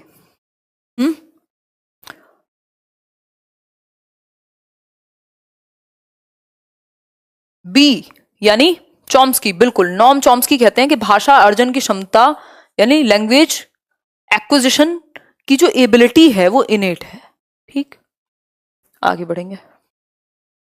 अब भाषा के कुछ कौशल होते हैं जिनको 4 प्रमुख कौशल या मुख्य कौशल कहा जाता है। भाषा के बेसिक स्किल्स भी कह देते हैं, मुख्य कौशल या basic skills of a language. ये कुछ 4 हैं, टोटल 4 बेसिक स्किल्स हैं, और ये इनका मनोवैज्ञानिक क्रम है सीखने का। कई लोग कहेंगे क्रम से नहीं सिखाई जाती, तो उन लोगों को ये बताइए कि क्रम से सिखाई जाती हैं। ये मनोवैज्ञानिक क्रम है। अगर आप साइकोलॉजिकली पूछेंगे इनका क्रम क्या है, तो यही इनका क्रम है कि पहले सुनना सीखेगा, फिर बोलना सीखेगा, फिर वो पढ़ना सीखेगा, देन वो लिखना सीखेगा। ये इनका मनोवैज्ञानिक क्रम है जिसका पालन किया जाना चाहिए। लेकिन ये जो चारों की चारों स्किल्स है ना, ये एकीकृत हैं, इसीलिए ये मैंने पूरा बनाया है, यानी इंटर रिलेटेड है, एक दूसरे से इंटीग्रेटेड है, एकीकृत हैं। एकीकृत हैं यानी इंटर रिलेटेड हैं। ऐसा नहीं है जब मैं बोल रही हूं तो आप सिर्फ सुनना सीख रहे हैं, आप बोलना भी सीख रहे हैं, आपका उच्चारण भी बेहतर हो रहा है, आपकी समझ भी बेहतर हो रही है, आप कल पढ़ेंगे भी अच्छा, फिर समझेंगे भी अच्छा। तो ये आपस में जुड़े हुए हैं, एकीकृत हैं, और इनको सिखाने का मनोवैज्ञानिक क्रम यही है। सु बो पाली से मैंने आपको याद कराया हुआ है। सु का मतलब सुनना, बो मतलब बोलना, प मतलब पढ़ना, और ली मतलब लिखना। सुबो पाली या फिर LSRW। ठीक, बहुत ज्यादा विलक्षण बुद्धि का इस्तेमाल ना करते हुए सामान्य बुद्धि का इस्तेमाल कीजिए। पेपर सर पे है, समझते जाइए चीजों को। ठीक, अब इसमें सुनना और पढ़ना जो है वो कैसी स्किल है? जल्दी बताओ फटाफट से। 1 रुपया इनाम है जो भी बताएगा सुनना और बोलना कैसी स्किल है। बहुत तेजी से बताइए, बहुत तेजी से। नहीं बता पाएंगे? आसान है, बहुत आसान है। देखो समझो, सुनना बोलना पढ़ना, अभी हम काफी मजेदार चीजें करने वाले हैं, कहानी शुरू ही हुई है। सुनना बोलना, सुनना और पढ़ना, इसमें आप ग्रहण कर रहे हैं लैंग्वेज को। ये क्या है? ग्रम्यात्मक कौशल है। ग्रम्यात्मक कौशल है यानी रिसेप्टिव स्किल है, या निष्क्रिय कह लीजिए, पैसिव स्किल है। ठीक, ये दोनों ही। पढ़ना और लिखने में आप एक्टिव रहते हैं तो इसको सक्रिय कौशल या फिर एक्टिव स्किल्स या फिर प्रोडक्टिव स्किल्स, जिसमें आप कुछ उत्पादन करते हैं या अभिव्यक्ति करते हैं भाषा की, तो अभिव्यक्तात्मक कौशल है ये। अभिव्यक्तात्मक कौशल है कौन सा? बोलना और लिखना। अभी मैं बोल भी रही हूं, लिख भी रही हूं, मैं एक्टिव हूं, यानी अभिव्यक्तात्मक या उत्पादनात्मक या सक्रिय स्किल हुई है। और ये दोनों जो है, सुनना और पढ़ना, ये निष्क्रिय ग्रम्यात्मक रिसेप्टिव स्किल हुई। इतनी बात समझ में आई या नहीं? नहीं आई तो फिर से समझाओ खुद को, वापस से वीडियो देख के यहीं की। आगे बढ़ेंगे। देखिए, अब पढ़ने के बारे में, सुनने के बारे में पहले मैं बात कर लेती हूँ। सुनने के बारे में बात की जाए तो यही होना चाहिए कि बच्चे को आप क्लियर एक्टिविटीज देंगे, मौका देंगे सुनने का, सही मॉडल्स को, चाहे वो लैंग्वेज लैब के थ्रू दें, चाहे वो उच्चारण आप बार बार कराएं, जैसे भी हो। बेसिकली उससे लाउड रीडिंग भी करा सकते हो, मतलब सुनने की, या रिव्यू देने के लिए कह सकते हो कुछ चीजों को, तो सुनने की स्किल आपकी अच्छी हो जाएगी। अब इसमें जो बोलना स्किल है, इसके लिए आप उससे कविता का पठन करा सकते हो, है ना, रिसाइट करा सकते हो, कविता पठन करा सकते हो, रीडिंग करा सकते हो, तो बोलना ऑब्वियसली अच्छा ही होगा। कम्युनिकेट करा सकते हो, संवाद करा सकते हो, है ना, मौखिक प्रश्न पूछ सकते हो। ठीक, पढ़ना क्या है? इसको वाचन कहते हैं, इस पे हम थोड़ी चर्चा करेंगे। और लिखने के बारे में भी थोड़ी सी हम बात करेंगे, लेखन के प्रकार समझेंगे। उससे पहले मैं आपको बता देती हूँ, लिखना से संबंधित एक चीज है जिसको हम बताओ क्या कहते होंगे? श्रुतलेख कहते हैं। श्रुतलेख का मतलब होता है इमला यानी डिक्टेशन। अगर आपको वर्तनी की अशुद्धियां ठीक करानी है, वर्तनी की अशुद्धि का मतलब मेरा क्या है, स्पेलिंग मिस्टेक्स को बेहतर कराने के लिए, वर्तनी की अशुद्धियां यानी स्पेलिंग मिस्टेक को बेहतर कराने के लिए श्रुतलेख, वर्तनी की जो गलतियां हैं उनको ठीक कराने के लिए श्रुतलेख का प्रयोग किया जाएगा। टीचर कुछ बोलेगा और बच्चे लिख रहे हैं, और सुन के जब वो लिखेंगे उनका सुनना भी बेहतर होगा, उनका लिखना भी बेहतर होगा। लेकिन लिखने में स्पेलिंग मिस्टेक्स बहुत कम हो जाती हैं, क्योंकि जब वो खुद लिखते हैं और बाद में गलती निकलती है तो वो हमेशा के लिए याद हो जाती है। आपको बचपन में किया होगा आपने। तो श्रुतलेख वर्तनी की अशुद्धि को दूर करने के लिए बहुत महत्वपूर्ण है। ठीक है बात, आगे बढ़ेंगे पढ़ना कौशल पे। पढ़ना कौशल की बात कर रहे थे हम थोड़ी सी। पढ़ना कौशल को, जिसको हम वाचन भी कहते हैं, है ना, इसमें क्या है, बच्चा एक्टिव है। इसमें दो तीन चीजें हैं, जैसे एक तो है मौन वाचन या मौन पठन यानी साइलेंट रीडिंग, और दूसरी एक बात अगर मैं करूं यहां तो हम कह सकते हैं लाउड रीडिंग यानी सस्वर पठन। पठन यानी लाउड रीडिंग। ठीक हो गई ये बात? कोई दिक्कत परेशानी इसमें हो तो बता दो। इंग्लिश के मैराथन कराएंगे, क्यों नहीं कराएंगे, बिल्कुल कराएंगे। 5 दिन 5 मैराथन होनी है भाई। ठीक है, अगर मैं बात करूं मौन पठन की यानी साइलेंट रीडिंग की, तो साइलेंट रीडिंग से क्या होगा, बच्चे का ध्यान बेहतर होगा, कंसंट्रेशन बेहतर होगा, ज्यादा स्पीड में पढ़ पाएगा, ज्यादा कंटेंट पढ़ पाएगा साइलेंट रीडिंग से। बड़ी कक्षाओं में आप साइलेंट रीडिंग करा सकते हैं, कोई दिक्कत नहीं है। सस्वर पठन यानी लाउड रीडिंग, जब वो क्लास में एक बच्चे को खड़ा करके या ग्रुप में आप पढ़वाते हैं जोर जोर से, तो इससे क्या होता है, बच्चे का प्रोनाउंसिएशन यानी उसका उच्चारण सुधरता है, और पूरी क्लास सुनती है तो सुनने का, बोलने का, ये सभी कौशल उसके अच्छे होते हैं सस्वर पठन से। और रस भी आता है यदि कविता जैसी कोई चीज हो। कविता मतलब आपका पोइट्री। ठीक है बात, ये बेसिक सी चीजें आप याद रख सकते हैं, मुझे नहीं लगता इनमें कोई भी समस्या होगी। अब लेखन के कुछ प्रकार हैं, इनको एक बार देख लीजिए। लेखन यानी राइटिंग के, सुलेख होता है आपकी सुंदर सुंदर राइटिंग यानी सुंदर लिखना। देख करके आपको पता है एक स्टैंडर्ड है कि ऐसा लिखोगे आप कॉपी में तो बहुत ही सुंदर होगा, सुलेख, सुंदर लेख। ठीक है, तो एक गुड हैंड राइटिंग को हम सुलेख कह सकते हैं। इसका भी खूब प्रैक्टिस कराई जाती है छोटी क्लासेस में, या बड़े होते हैं जैसे जैसे बच्चे एलिमेंट्री में आते हैं। श्रुतलेख एक प्रकार है। श्रुतलेख का मतलब ही है स्पेलिंग मिस्टेक्स को ठीक कराना, वर्तनी की अशुद्धियां दूर होंगी, डिक्टेशन होगी, टीचर बोलेगा बच्चा लिखेगा, जो कमियां होंगी दूर हो जाएंगी। अनुलेख होता है, जैसे ये होता नहीं, उसके ऊपर बच्चा बनाएगा, अ का पूरा ये बना हुआ है, इसके ऊपर वो पेन चलाएगा, है ना, तो ये अनुलेख कहलाता है। ये इनिशियल स्टेज में हेल्प करता है, इसको हम अनुलेख कहते हैं। कोई समस्या, परेशानी, कोई दर्द, कोई दुख हो तो बता दीजिए। सुलेख मतलब सुंदर राइटिंग, श्रुतलेख मतलब बच्चों को आप बोलेंगे और वो लिखेगा, इससे स्पेलिंग अच्छी होगी, और अनुलेख मतलब जो स्ट्रक्चर दिया होता है उसके ऊपर ही आपको बनाना होता है उसके अनुसार। भाषा के कुछ विकार होते हैं जिन पे 1 नंबर क्वेश्चन आता ही है, लैंग्वेज डिसेबिलिटीज कह सकते हैं। एक है अफेजिया, जिसको अफेशिया लिखा हुआ है हिंदी में। इससे क्या है, ये लैंग्वेज कॉम्प्रिहेंशन से संबंधित परेशानी है। बच्चे को समझ में नहीं आती कि बात कही क्या गई है, बच्चे को समझ में नहीं आती कि बात कही क्या जा रही है, वो कॉम्प्रिहेंड नहीं कर पाता लैंग्वेज को, वो लैंग्वेज को कॉम्प्रिहेंड नहीं कर पाता। डिसलेक्सिया की यदि मैं बात करूं तो ये रीडिंग डिसऑर्डर है, पठन वैफल्य है, यानी पढ़ने में विफलता होगी, यानी बच्चा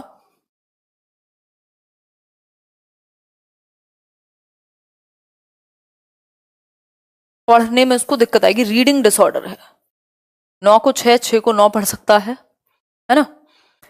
डिसग्राफिया सिंपल है, ग्राफ का मतलब ही होता है लिखना, तो ये लेखन में समस्या आएगी। इसकी जो राइटिंग होगी डिसग्राफिया वाले की, उसकी राइटिंग को आप पढ़ नहीं पाएंगे, वो पढ़ने योग्य नहीं होगी। रीडिंग से रिलेटेड है डिसलेक्सिया। अफेजिया है भाषा को समझने से रिलेटेड। ठीक, और अगर अप्रैक्सिया हो जाए तो बोलने में भी दिक्कत हो सकती है, क्योंकि मोटर स्किल्स में यदि आपके गले की ही किसी दिक्कत हो जाए तो ऑब्वियसली बोलने में प्रॉब्लम हो सकती है। तो ये छोटी छोटी बातें हैं जो लंबी हो जाती हैं और महत्वपूर्ण हो जाती हैं पेपर में।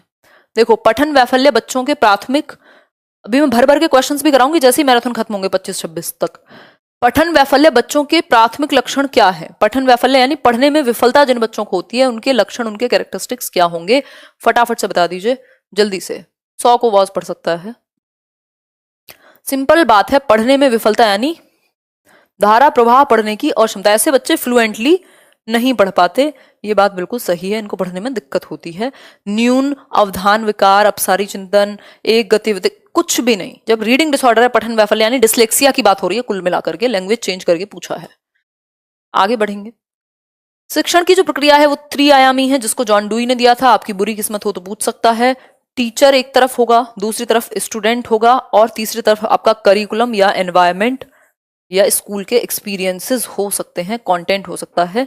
ये त्रिआयामी प्रक्रिया है। पहले द्विध्रुवीय ही थी, सिर्फ दो ही ध्रुव थे, एक था टीचर, दूसरा था स्टूडेंट। लेकिन जॉन डुई, ये एडम्स ने इसके बारे में बात की थी, दो ध्रुवीय के। ये जो त्रिध्रुवीय है, ट्राइपोलर प्रोसेस है, इसके बारे में जॉन डुई बात करते हैं। एक तरफ शिक्षक है एक कोने पे, जो कि टीचिंग लर्निंग एक्सपीरियंसेस देगा, छात्र है दूसरी जगह पे, और तीसरी जगह पे आपका कंटेंट या करिकुलम है, जिसमें ये एक्टिविटीज होनी है। क्योंकि एनवायरनमेंट का भी रोल है, सिर्फ टीचर और स्टूडेंट ही नहीं होते, टीचिंग लर्निंग प्रोसेस में एनवायरनमेंट भी होता है। मैं और आप यहाँ जुड़े हुए हैं, तो एक एनवायरनमेंट है कि हम लोग इतने प्यार से सीख रहे हैं, लाइक शेयर डिसलाइक सब करते हुए, बहुत मजे की बात। आगे बढ़ते हैं। शिक्षण सूत्र। शिक्षण सूत्र यानी टीचिंग के कुछ मैक्सिम्स होते हैं, कुछ फॉर्मूलाज होते हैं। ये वैसे तो आप कुल मिला के अब तक समझ चुके हैं। ज्ञात से अज्ञात यानी बच्चा जो जानता हो पहले से, उसके पूर्व ज्ञान से जोड़ना होता है आपको, नए ज्ञान को, न्यू नॉलेज को, जिसको वो नहीं जानता। मूर्त से अमूर्त मतलब जो चीजें वो टच और फील कर सकता है, जिनको वो देख सकता है, उनको पहले आप सिखाइए, उससे फिर अमूर्त कॉन्सेप्ट्स को जोड़ दीजिए जो उसको ना आते हो। फिर है सरल से जटिल, जो चीजें ईजी हो पहले आप उनको सिखाइए, है ना। फिर उसके बाद धीरे धीरे कॉम्प्लेक्सिटी बढ़ाते रहिए। इसी वजह से हम देखते हैं 6th क्लास का सिलेबस 7th से थोड़ा सा हल्का है, 3rd क्लास में आसान था, 4th में थोड़ा सा मुश्किल हो गया। यानी सरल से जटिल, यानी हम जा रहे हैं इजी टू कॉम्प्लेक्स। कोई दिक्कत परेशानी इसमें होनी नहीं चाहिए। शिक्षण सहायक सामग्री। टीचिंग लर्निंग मटेरियल अपने आप में बहुत इंपॉर्टेंट। टीचिंग लर्निंग, इसका यूज क्या है, क्यों हम टीचिंग लर्निंग मटेरियल, शिक्षक सहायक सामग्री का प्रयोग करते हैं। आपने अपने बीएड में, डाइट में, जहां से भी आपने जो भी किया होगा, अगर कभी मौका मिला हो तो आप चार्ट लेके गए होंगे, आप बहुत सारी चीजें आजकल लेके जाई जाती हैं, है ना। तो टीचिंग लर्निंग मटेरियल की यदि मैं बात करूं तो इसका प्रयोग हम क्यों करते हैं, टीचिंग लर्निंग मटेरियल का, बता दीजिए फटाफट से, जल्दी बताइए, आंसर कीजिए, बहुत ही जल्दी से जवाब दीजिए। मजाक की बात कोई नहीं करेगा, बाल खराब हो रहे हैं वैसे ही, ठीक है। हाँ, मैं ऐसे रहती हूँ जैसे मेरा ही पेपर है और मुझे जैसे पता ही ना हो दुनिया में क्या चल रहा है। खैर देखो, एक बार फटाफट से आंसर करो। बढ़िया पढ़ाती हो आप, धन्यवाद धन्यवाद धन्यवाद, हम आपके आभारी हुए। कोई कह रहा है प्रभावी बनाने के लिए, कोई कह रहा है बिना प्रभावी बनाने के लिए। सिंपल बात है, शिक्षण सहायक सामग्री को और ज्यादा रुचिकर बनाने के लिए, है ना, इंटरेस्टिंग बनाने के लिए। प्रभावी यानी इफेक्टिव, ओवरऑल बेहतर हो जाए, है ना, आसानी से समझ में आ जाए, स्वाभाविक बनाने के लिए, है ना। ज्यादा एंगेजिंग यानी बच्चे क्या है, ज्यादा पार्टिसिपेट करें, यानी भागीदारिता उनकी बढ़े, भागीदारिता उनकी बढ़े, ठीक, यानी वो इन्वॉल्व हो, सक्रिय रहें। ये सारी चीजें शिक्षण सहायक सामग्री के माध्यम से कराने की जरूरत महसूस की जाती है। क्यों, ऐसा क्यों? क्योंकि जितने ज्यादा बच्चे के सेंसेस, उसकी ज्ञानेंद्रियां इन्वॉल्व होंगी सीखने में, उतना बेहतर है। अभी मैं आपके सामने एक पिक्चर लगाती हूँ, आपको और अच्छे से समझ में आता है, मैं बोलती हूँ और अच्छे से समझ में आता है, मैं कुछ करके दिखाऊं तो और अच्छे से समझ में आएगा, है ना। तो प्रभावी या इफेक्टिव बनाती हैं। टीचर पहले चॉक एंड टॉक मेथड का इस्तेमाल करते थे, सिंपल एक व्हाइट बोर्ड, और सॉरी ब्लैक ही होता था पहले, ब्लैक बोर्ड और एक चॉक और उनकी बातें। आज के टाइम पे 70 चीजें आ चुकी हैं, चाहे वो 3D मॉडल्स हों, चाहे वो ऑडियो विजुअल एड्स हों। इसकी भी 4 कैटेगरी हैं, मेनली 3 ही हैं, लेकिन चौथी भी इंपॉर्टेंट है। देख लेते हैं 1 मिनट में, बहुत ही कम समय लगेगा हमें। क्वेश्चन हम बाद में करेंगे, पहले हम ये समझेंगे। दृश्य सामग्री कौन सी हो सकती है? Visual add. विजुअल एड किसके लिए इंपॉर्टेंट है? जिसको देखने में समस्या है, या वैसे भी ज्यादातर जो लर्नर्स हैं, देखो 3 कैटेगरी हैं।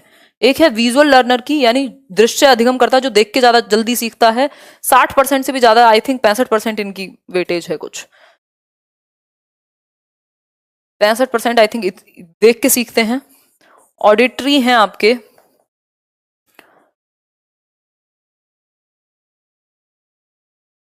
एग्जैक्ट बताओ एक बार, मैंने लास्ट टाइम बताया था, कभी ना कभी तो बताया हुआ है। कुल मिला के बात ये है, सबसे ज्यादा विजुअल लर्नर्स होते हैं, फिर ऑडिटरी, और जो काइंस्थेटिक हैं, जो करके ही समझ में आता है जिन्हें, वो सिर्फ 5% लोग हैं।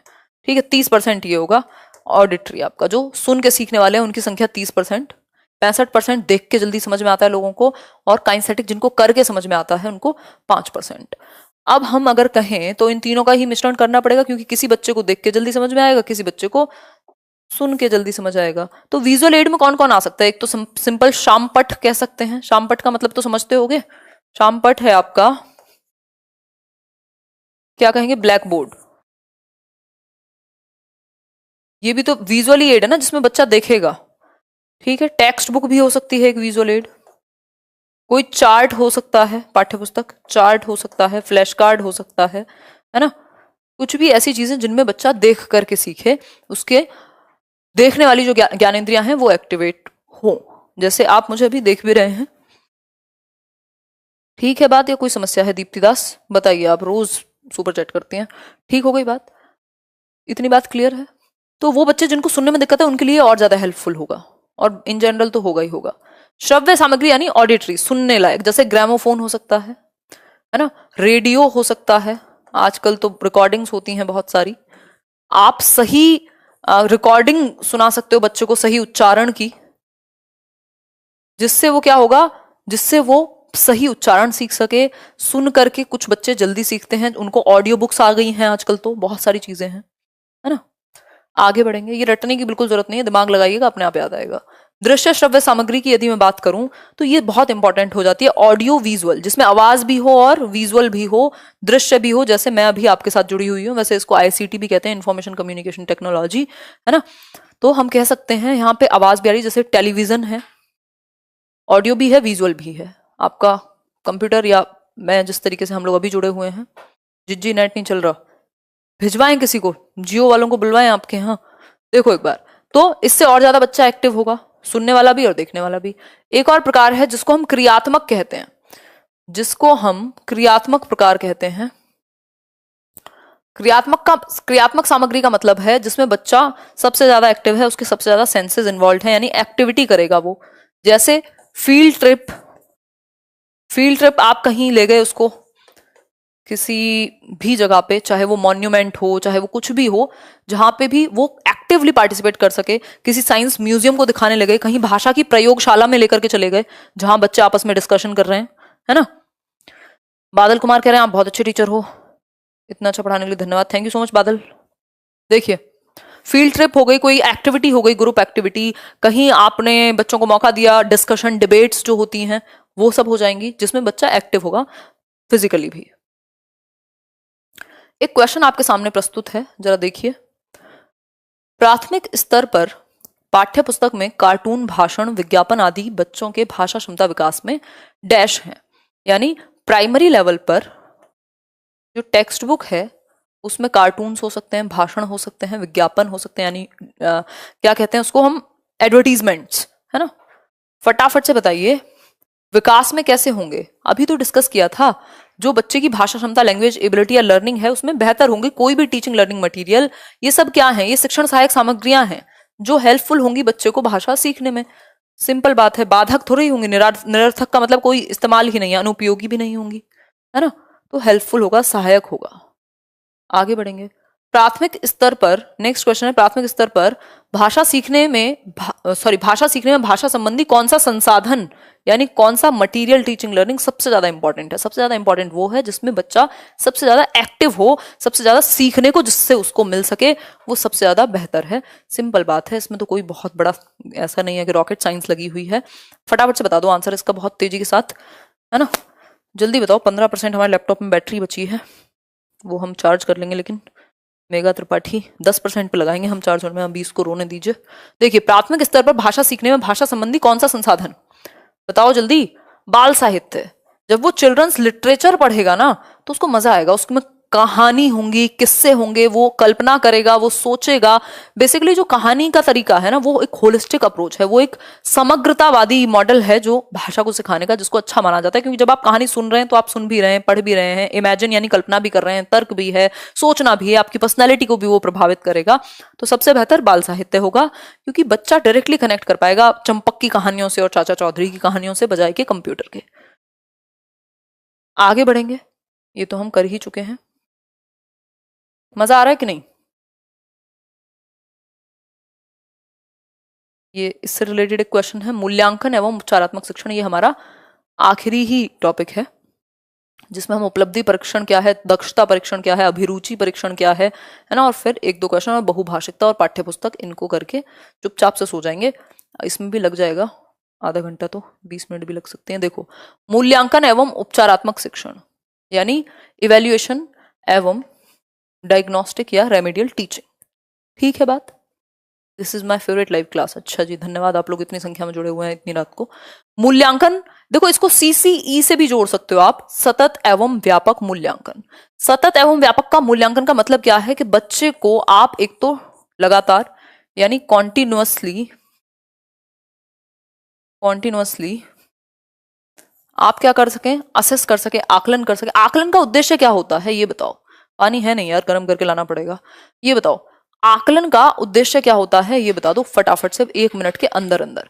आकलन का एक सिंपल उद्देश्य है, जो आपने बच्चे को सिखा दिया है किस हद तक सीख लिया, उसको सीखने में मदद मिले, जहां कमियां हैं उनको पूरा किया जा सके, है ना। क्या सीखा है, कितना सीखा है, कैसे सिखाना है, क्या आपके मेथड्स कामयाब हो रहे हैं जिन मेथड से आप सिखा रहे हैं, ये सारी चीजें हैं। ठीक, इस वजह से आकलन किया जाता है, ना कि इस बात के लिए कि नंबर कितने आए। सतत एवं व्यापक का मतलब है कॉम्प्रिहेंसिव, यानी लगभग सभी पक्षों में, उसका शारीरिक, सामाजिक, सांवेगिक, हर एक पक्ष, सिर्फ पेन पेपर का पक्ष नहीं। ठीक है अंकित, सुपर चैट कर रहे हैं आप भी। देखिए, व्यापक की यदि मैं बात करूं तो ये कॉम्प्रिहेंसिव होगा, कॉम्प्रिहेंसिव। ठीक, कॉम्प्रिहेंसिव मतलब हर एक पक्ष में, स्कोलैस्टिक और को स्कोलैस्टिक। स्कोलैस्टिक क्या होता है? शैक्षिक व सह शैक्षिक। शैक्षिक होता है पेन पेपर से संबंधित, और सह शैक्षिक होता है आपके बाकी सारे पक्ष, खेलना, कूदना, दौड़ना, भागना, जितनी भी चीजें हैं। तो हर एक पक्ष में आप बच्चे का आकलन करते हैं, सिंपल बात है। मूल्यांकन एक बड़ा शब्द है जिसमें आकलन, मापन ये सब आ जाते हैं। आकलन में आप ये देखते हैं कैसे सीखता है, मापन में आप ये देखते हैं कितना % सीख लिया है, और मूल्यांकन ओवरऑल जजमेंट के लिए होता है। ठीक है बात, फीडबैक के लिए भी आप, या इंप्रूवमेंट के लिए भी आप ये सारी चीजें करते हैं। अब 2 शब्द हैं, एक है उपचारात्मक शिक्षण जिसको हम रेमेडियल टीचिंग कहते हैं, दूसरा एक शब्द है जिसको हम निदानात्मक शिक्षण कह लीजिए या परीक्षण कहेंगे। निदानात्मक परीक्षण, इसका मतलब है डायग्नोस्टिक टेस्ट। डायग्नोस्टिक का मतलब ही है जैसे डॉक्टर आपकी किसी भी बीमारी को डायग्नोज करता है खुद से, लक्षण देख करके, या फिर आपका पैथोलॉजी लैब में भेज के आपका टेस्ट करा करके, उसी तरीके से यहां पे भी शिक्षक का भी काम यही है कि बच्चे को कुछ टेस्ट देके या जैसे भी पॉसिबल हो पता लगाया जाए, निदान किया जाए कि उसको प्रॉब्लम है कहाँ, सीखने में कमी कहाँ रह गई है, गैप कहाँ रह गया है। ये बहुत ही कीवर्ड है कि गैप कहाँ है सीखने में, ये आप पता लगा सकें, डायग्नोज कर सकें। उसके बाद हमेशा आप रेमेडियल टीचिंग यानी उपचारात्मक शिक्षण देते हैं, या तो दोबारा से पढ़ाएंगे या नए तरीके से पढ़ाएंगे, जहां उसमें कमी रह गई उसको पूरा करेंगे, फुलफिल करेंगे गैप को। Do you understand this? बताइए, कोई समस्या, परेशानी, कोई दर्द, दुख हो तो बताओ। सोहेल क्या कह रहे हो? Ma'am you are a good teacher, मेरा नाम ले लीजिए। सोहेल नाम तो ले लिया आपका, बट ये बताओ ये बात समझ में आई कि नहीं आई है? रिचा, अमित, जल्दी बताओ, बहुत तेजी से बताओ। सब समझ में आ गया, चलो। तो हमेशा याद रखना, पहले डायग्नोस्टिक यानी निदानात्मक परीक्षण होगा, फिर उपचार दिया जाएगा। ठीक, उपलब्धि परीक्षा, इस पे बड़े कंफ्यूज रहते हैं कई लोग। उपलब्धि परीक्षण या उपलब्धि परीक्षा का मतलब है अचीवमेंट टेस्ट। अचीवमेंट टेस्ट, ये चीजें इंग्लिश में भी एज इट इज ही रहेंगी जब हम इंग्लिश पेडागोजी करेंगे। अचीवमेंट टेस्ट, कुछ चीजें बिल्कुल कॉमन है। अचीवमेंट टेस्ट का मतलब क्या है? यस वी अंडरस्टैंड, उषा जी कह रही हैं। देखिए, अचीवमेंट टेस्ट का मतलब है आप ये देख रहे हैं एक परीक्षा ले रहे हैं, आपने साल भर पढ़ा दिया बच्चे को, अब आप जानना चाहते हैं कि उसने किस हद तक सीख लिया है, कैसा सीखा है, शिक्षण कार्यक्रम जो आपकी टीचिंग लर्निंग का पूरा प्रोसेस था वो किस हद तक सफल हो पाया है ना। ये बातें आप ये चीजें क्लैरिफाई करना चाहते हैं, इसलिए आप एक उद्देश्य उपलब्धि परीक्षण बनाते हैं, एक अचीवमेंट टेस्ट बनाते हैं, जिससे पता कर सकें कि बच्चे ने कितना सीख लिया है, कैसे सीखता है, अगर कहीं कमी है तो उसको कैसे ठीक कराएं। ठीक है रवि सोनी। फिर है भाषा कौशलों को कहां तक सीख पाया और उनके आधार पर भाषा का प्रयोग किस हद तक उपयुक्त ढंग से कर पाया है आदि। मतलब जो कौशल, जो स्किल्स, सुनना, बोलना, पढ़ना, लिखना उसको सिखाए गए थे, उनके आधार पे वो लैंग्वेज को यूज कर भी पा रहा है कि नहीं, जो सिखाया गया वो कितना इफेक्टिव था, कहां तक वो पहुंचा है, कैसे उसको ठीक करना है, ये बातें अचीवमेंट परीक्षण में यानी अचीवमेंट टेस्ट उपलब्धि परीक्षण में आती हैं। अब तो नाम ले लीजिए, मुबारक अली कह रहे हैं, मुबारक हो, मुबारक अली आपका नाम ले लिया है। दक्षता परीक्षा देख लीजिए। दक्षता परीक्षा है आप कितने प्रवीण हो गए किसी चीज में, है ना, मतलब कितने पारंगत, कितने आप परिपक्व, कितने आप मास्टर कर लिया आपने किन स्किल्स को। वहां तो बात ये थी कि कैसे सीखा है, कितना सिखाया है, उसको कितना अचीव किया है। यहां बात ये है क्या आप दक्ष हो गए किसी चीज में या नहीं, आप परिपक्व हो गए कि नहीं, आप मास्टर कर लिया आपने स्किल्स या नहीं कर लिए। यहां बात मास्टरी की है कि किस हद तक मास्टरी हुई है। तो ये हल्का सा ही अलग है उससे। इसमें यह जाना जा सकता है कि शिक्षार्थी शिक्षण विषय को कहां तक समझ पाया है और कौशलों की दक्षता या प्रवीणता किस किस स्तर तक, किस लेवल तक कर लिया, इस बात का इनको हाथ में चाहिए रिजल्ट। ये नहीं कि कितना हो गया देख लें, बाकी ज्यादा बातें नहीं। इसमें मेन फोकस है मास्टरी हुई कि नहीं, और हुई तो किस हद तक हुई। फोकस है मास्टरी पे कि अगर उसकी स्पीकिंग स्किल अच्छी है तो कितनी हद तक अच्छी है, क्या वो डिबेट में पार्टिसिपेट कर लेगा, क्या वो इसी चीज में पार्टिसिपेट कर लेगा। ठीक, तो ये दक्षता परीक्षा है, परीक्षण है। इससे पहले बच्चे को नॉलेज होनी जरूरी है। एक है अभिरुचि टेस्ट यानी एप्टीट्यूड टेस्ट कहते हैं इसको। एप्टीट्यूड मैंने आपको सीडीपी क्लास में बताया था। एप्टीट्यूड या अभिरुचि का मतलब होता है हमारे अंदर कुछ इनेट पोटेंशियल है, कुछ छिपा हुआ पोटेंशियल है किसी एक पर्टिकुलर फील्ड को परस्यू करने के लिए, किसी भाषा को सीखने, किसी प्रोफेशन में जाने, इन सब के प्रति क्या बच्चे के अंदर वो है भी या नहीं, क्या उसके अंदर सीखने का पोटेंशियल भी है या हम बस बिना मतलब सिखाए जा रहे हैं। ऐसा तो नहीं है रिटार्डेड है, ऐसा तो नहीं है वो सीख ही नहीं सकता, ऐसा तो नहीं है कहीं कुछ गड़बड़ है, एप्टीट्यूड ही कम है, बहुत स्लो समझ में आता है। ये सारी बातें अभिरुचि परीक्षण के बारे में हैं। इतने आप लाइक शेयर कीजिए। और मैं कहां से आती हूँ, मैं चार्जर लेके आती हूँ अगले 1 मिनट के अंदर अंदर, है ना, और चाय भी लेके आती हूँ। 1 ही मिनट लगेगा बस, बहुत मजे से भी इंपॉर्टेंट, बस 20 मिनट का काम और होगा हमारा।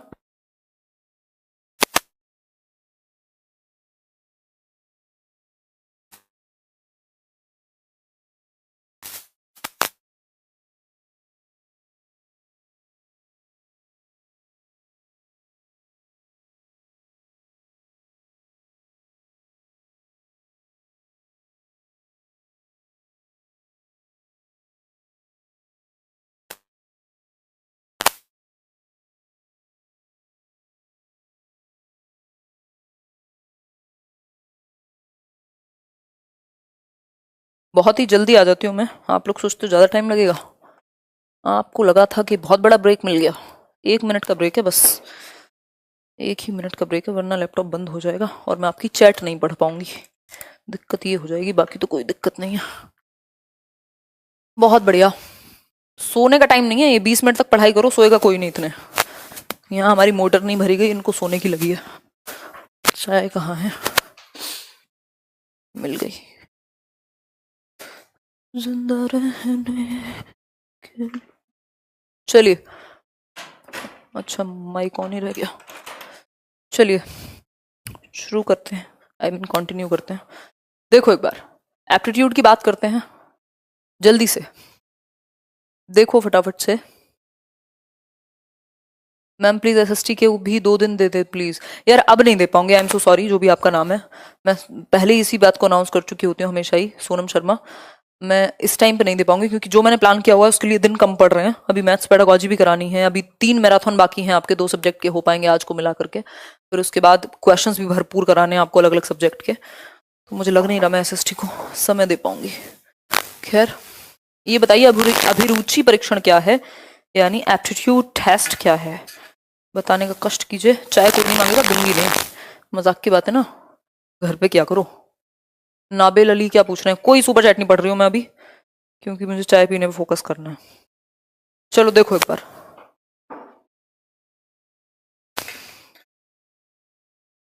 बहुत बढ़िया, 1 मिनट रुक जाओ, पढ़ ही लेती हूँ।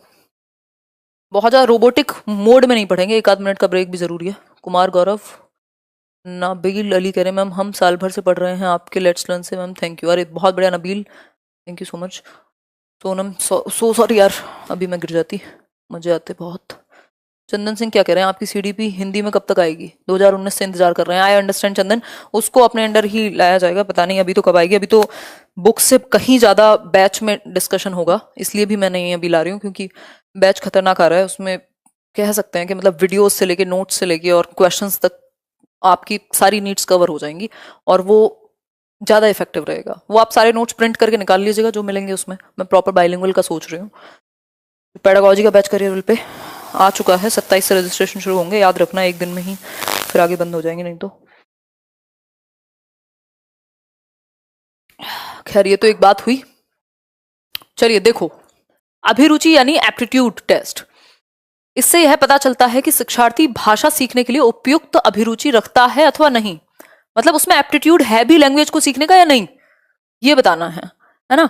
उसके अंदर एप्टीट्यूड है लैंग्वेज एक्विजिशन का या लर्निंग का या नहीं। उपयुक्त यानी इतना एबल है कि वो सीख जाएगा, कहीं ऐसा तो नहीं है उसकी एबिलिटी उतनी कम है कि नहीं सीख पाएगा, ऐसा कमी केस में होगा। यह भी अनुमान लगाया जा सकता है कि शिक्षार्थी अपेक्षित शिक्षण में, जो आप आगे एस्पायरिंग टीचिंग करने वाले हो फ्यूचर में, वो जैसे कुछ होता नहीं, बच्चों से टेस्ट पूछ लेते हैं कुछ सवाल के, अभी क्या हिसाब किताब है, कहाँ स्टैंड करता है, तो जो आप एस्पायरिंग टीचिंग आगे कराओगे वो उसमें कितना सफल हो पाएगा, उसको समझ भी आ पाएगा कि नहीं, ये आप भैंस के आगे बीन तो नहीं बजा रहे होगे, है ना। इसके लिए यह आवश्यक नहीं कि शिक्षार्थी को लक्ष्य विषय का पूर्व ज्ञान हो सकता है उसको कोई नॉलेज ना हो उस सब्जेक्ट की, लेकिन आप तो उसकी बिल्कुल, आप नॉर्मली उसके अंदर एप्टीट्यूड है सीखने का या नहीं, कोई भी आसपास की चीजें पूछ सकते हो। दक्षता परीक्षा जो थी, जो मास्टरी वाला टेस्ट था, उसमें ज्ञान होना आवश्यक था, सब्जेक्ट पे मास्टरी होनी जरूरी थी। यहाँ मास्टरी की जरूरत नहीं है, बस एबिलिटी हो, वो उत्सुकता हो, वो क्षमता हो कि वो भाषा को सीख पाए। ठीक है बात, कोई दिक्कत परेशानी, कोई दर्द, कोई दुख नहीं होगा मेरे ख्याल में इस बात को समझने में। आगे बढ़ जाएंगे। डिसलाइकर्स से दुखी मत हुआ करो, मैं तो मजे लेती रहती हूँ, मेरे सामने ना लाइक डिसलाइक दोनों दिखते रहते हैं, 1% भी नहीं होते हैं डिसलाइक, तो उन पे कौन ध्यान देगा। लेकिन मैं तो आदत हो गई है बीच बीच में आपको रीइंफोर्स करने के लिए, और क्या कहूँ यहाँ पे। देखो एक क्वेश्चन है, आकलन किस लिए करते हैं, आकलन का उद्देश्य क्या है, ये मैंने आपके साथ अभी डिस्कस किया था। बताओ आकलन का उद्देश्य क्या है, आकलन का उद्देश्य क्या है ये बता दो। ये वाली बॉटल है क्या आपकी? नहीं, ये तो यार मम्मी की पुरानी बॉटल है, मेरी तो आज उधर चली गई है एक्सचेंज में, ऐसी ही है वो, उसमें भी कुछ खास नहीं है ना। जल्दी बताओ फटाफट से आंसर बताओ, 1 मिनट में कंटिन्यू करें, कोई जल्दीबाजी नहीं। 1-2 चम्मच खाने तो जाना है, आज मैंने बहुत ड्राइविंग की है, लगभग एयरपोर्ट गई हूँ और आई हूँ वापस।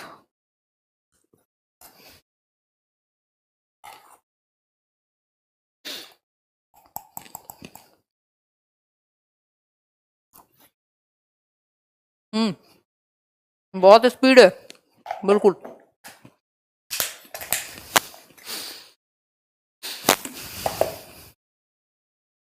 देखो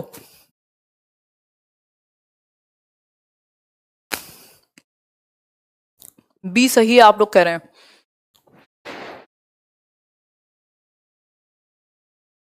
यार ज्यादा गर्म है। देखो पठन क्षमता का आकलन नहीं, पठन का ही क्यों, फिर तो ओवरऑल करो ना। उद्देश्य बच्चे के असेसमेंट का क्या होगा, अभी जो मैं इतनी देर से बोल रही थी कि क्यों असेस करेंगे, क्यों आकलन करेंगे, उद्देश्य क्या होते हैं, ऑब्जेक्टिव्स क्या होते हैं, टीचर अपने आप को चेक कर पाएगा, उसके मेथड कितने सक्सेसफुल हुए, बच्चा खुद को कर पाएगा, पेरेंट्स खुद को कर पाएंगे, माहौल खुद को कर पाएगा। ठीक है बात। उसके भाषा प्रयोग की क्षमता का आकलन, वो भाषा को प्रयोग करना इंपॉर्टेंट है ना, यूज लैंग्वेज का बहुत इंपॉर्टेंट है। बात तो सही है, फिर भी देख लेते हैं। सिर्फ लेखन क्षमता क्यों, उसकी बोलने की कुशलता का आकलन, ये इसी में आ गया ना। भाषा प्रयोग में तो सुनना, बोलना, पढ़ना, लिखना सब आ गए ना, सूबो पाली चारों आ गए। भाषा प्रयोग की क्षमता यानी लैंग्वेज को यूज कैसे कर पाता है, चाहे वो पढ़ने में हो, चाहे वो लिखने में हो, चाहे वो सुनने में हो, चाहे वो बोलने में हो। बेसिकली बोलने और लिखने में ज्यादा होगा ये, है ना। आगे बढ़ेंगे। अच्छा, प्राइमरी स्किल्स यानी मुख्य कौशल किसको कहते हैं, और पुनर्बलन वाले कौशल, रीइंफोर्समेंट स्किल्स कौन सी होती हैं, तो मैं आपको बता देती हूँ। प्राइमरी स्किल यानी मुख्य कौशल कहते हैं भाषा के लिसनिंग और स्पीकिंग को, यानी सुनना और बोलना को मुख्य कौशल। दाने दाने पे लिखा है खाने वाले का नाम, हाँ चाहते तो आप लोग होगे बट मिल नहीं पाया, कर लो सब्र, यही कह के। रैशनलाइजेशन कहते हैं उसको फ्रॉइड की भाषा में। या ईगो डिफेंस मैकेनिज्म की भाषा में, जो सीटेट में नहीं पूछा जाता, तो मैं आपका समय व्यर्थ नहीं करूंगी।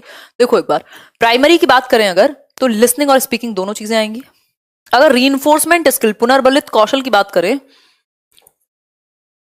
या सेकेंडरी कहना चाहो तो सेकेंडरी कह लो, इसमें स्पीकिंग और राइटिंग आते हैं, बोलना और लिखना आता है, इसमें रीडिंग नहीं आती है, तो इसको कंफ्यूज मत होना।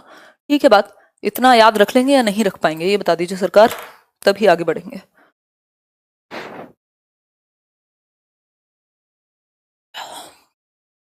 कि कौन हंस रहा है इतना? इतनी बात तो मेरे ख्याल में क्लियर होगी, कोई समस्या इस बात को समझने में मेरे ख्याल में आपको नहीं हो रही होगी। टेक्निकल गुरुजी से मिलने जी तृप्ता, मयंक बहुत बढ़िया। देखिए उसकी लेखन क्षमता का आकलन, ये तो बेकार की बात है। रीइंफोर्समेंट स्पीकिंग और राइटिंग, और ये लिसनिंग और स्पीकिंग प्राइमरी स्किल्स। ठीक हो गई बात, आगे बढ़ेंगे नेक्स्ट क्वेश्चन की तरफ, मतलब नेक्स्ट टॉपिक। ये सेकंड लास्ट टॉपिक है, इसके बाद सिर्फ एक छोटा सा टॉपिक है जिसको पाठ्य पुस्तक कहते हैं, है ना। फिर आज की कहानी यहीं समाप्त कर देंगे, और कुछ भी अगर छोटे मोटे भी एक्स्ट्रा टॉपिक बच गए होंगे ना, तो वो प्रैक्टिस में आ जाएंगे। वो जब हम प्रैक्टिस करेंगे इसकी 100 क्वेश्चन या जितने भी करेंगे एक साथ। बहुभाषिकता क्या है, यानी मल्टीलिंगुअलिज्म, बताओ एक बार। बहु का मतलब मल्टी, यानी कई भाषाएं बोली जाती हैं एक कक्षा में। अभी मैंने आपको शुरुआत में बताया था, भारत में राजभाषा है, राष्ट्रभाषा नहीं है। उसका कारण क्या है? भारत एक बहुभाषी देश है जहां बहुत सारी भाषाएं बोली जाती हैं, और एनसीएफ इस बहुभाषिता को एक क्या मानता है? संसाधन मानता है, संसाधन मानता है, एक एसेट मानता है, एक रिसोर्स मानता है। इसको बिल्कुल भी वो लिमिटेशन नहीं मानता, बिल्कुल भी लिमिटेशन नहीं मानता। ठीक है बात, इतनी बात क्लियर हुई कि नहीं? कोठारी कमीशन 1964-66 में आया, जिसने 3 लैंग्वेज फॉर्मूला की बात की। उन्होंने कहा है कि मातृभाषा होनी चाहिए पहली, दूसरी आपकी अगर हिंदी मातृभाषा है तो इंग्लिश हो सकती है दूसरी लैंग्वेज, तीसरी आपकी कोई भी मॉडर्न इंडियन लैंग्वेज या रीजनल लैंग्वेज। अगर जहां पे जो हिंदी भाषी राज्य नहीं है वहां पे उनकी मातृभाषा, दूसरी भाषा हिंदी और तीसरी इंग्लिश या फिर कोई भी मॉडर्न इंडियन लैंग्वेज। ठीक है बात। देखो मल्टीलिंगुअल का मतलब है एक क्लास में कई भाषाएं बोलने वाले बच्चे होंगे, एक पंजाबी बोलने वाला बच्चा भी होगा, एक मलयाली बोलने वाला भी, मलयालम बोलने वाला भी बच्चा होगा, एक गुजराती बोलने वाला भी बच्चा होगा, यानी एक से अधिक या कई 2 से अधिक भाषाएं बोलने वाले बच्चे एक कक्षा में पाए जाएंगे। अब इनके साथ क्या करेंगे? इनको अपनी मातृभाषा में बोलने देंगे। इनकी भाषा को, जो बच्चे की मातृभाषा है, उसको एक संसाधन के रूप में प्रयोग करेंगे ऐसी बहुभाषी कक्षा के अंदर। कभी भी बच्चे में परिवर्तन नहीं करना, खुद में लाना है परिवर्तन। वो धीरे धीरे आपकी लक्ष्य भाषा सीख जाएगा यदि आपने उसको मातृभाषा सिखा दी है तो, मतलब मातृभाषा का प्रयोग करने दिया है तो। बहुभाषिता में सब कुछ शामिल है, क्यों नहीं शामिल होगी? इंग्लिश भी शामिल होगी, हर भाषा। बहु का मतलब है मल्टीपल लैंग्वेज, मल्टीपल लैंग्वेज। चाय के साथ पार्ले जी खाया करो। सही कह रहे हो। वीर यादव किसकी बात कर रहे हो यार? ऐसी कैसी तो बातें करते हैं अजीब अजीब सी। देखो मल्टीलिंगुअलिज्म में ज्यादातर भाषाएं, देखो एनसीएफ कहता है कि भारत एक बहुभाषी देश है और यहाँ मातृभाषा का प्रयोग होना चाहिए बच्चे की।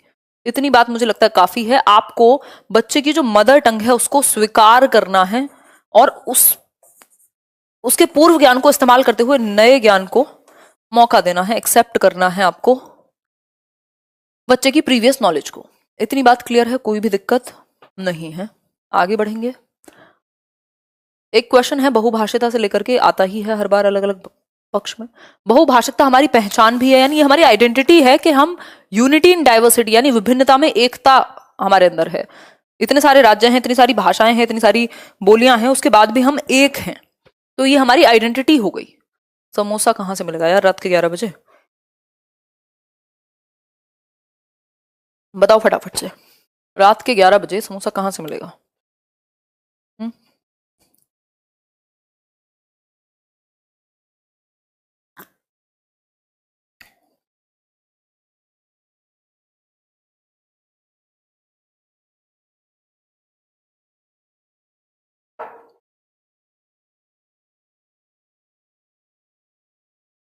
खैर देखिए एक बार क्या हुआ। इसका मतलब बहुभाषिकता यानी मल्टीलिंगुअलिज्म क्या है? हमारी सभ्यता व संस्कृति का अभिन्न अंग है, यानी हमारे कल्चर और सिविलाइजेशन का अभिन्न अंग है, अटूट है, इंक्लूडेड है। ठीक है। दुकान में, कौन सी दुकान में समोसे बने हुए होते हैं वो ले आऊं, वो हल्दीराम वाले जो होते हैं वो नकली अच्छा, मतलब रेडीमेड, वो मुझे पसंद नहीं है, इसलिए कह रही हूँ, मेरी अपनी ऐसी सोच है। देखिए, पाठ्य पुस्तक यानी टेक्स्ट बुक, टेक्स्ट बुक। ऐसे समोसा तो गर्म ही समझ में आता है ना, ठंडा समोसा कौन खाए। देखो एक बार,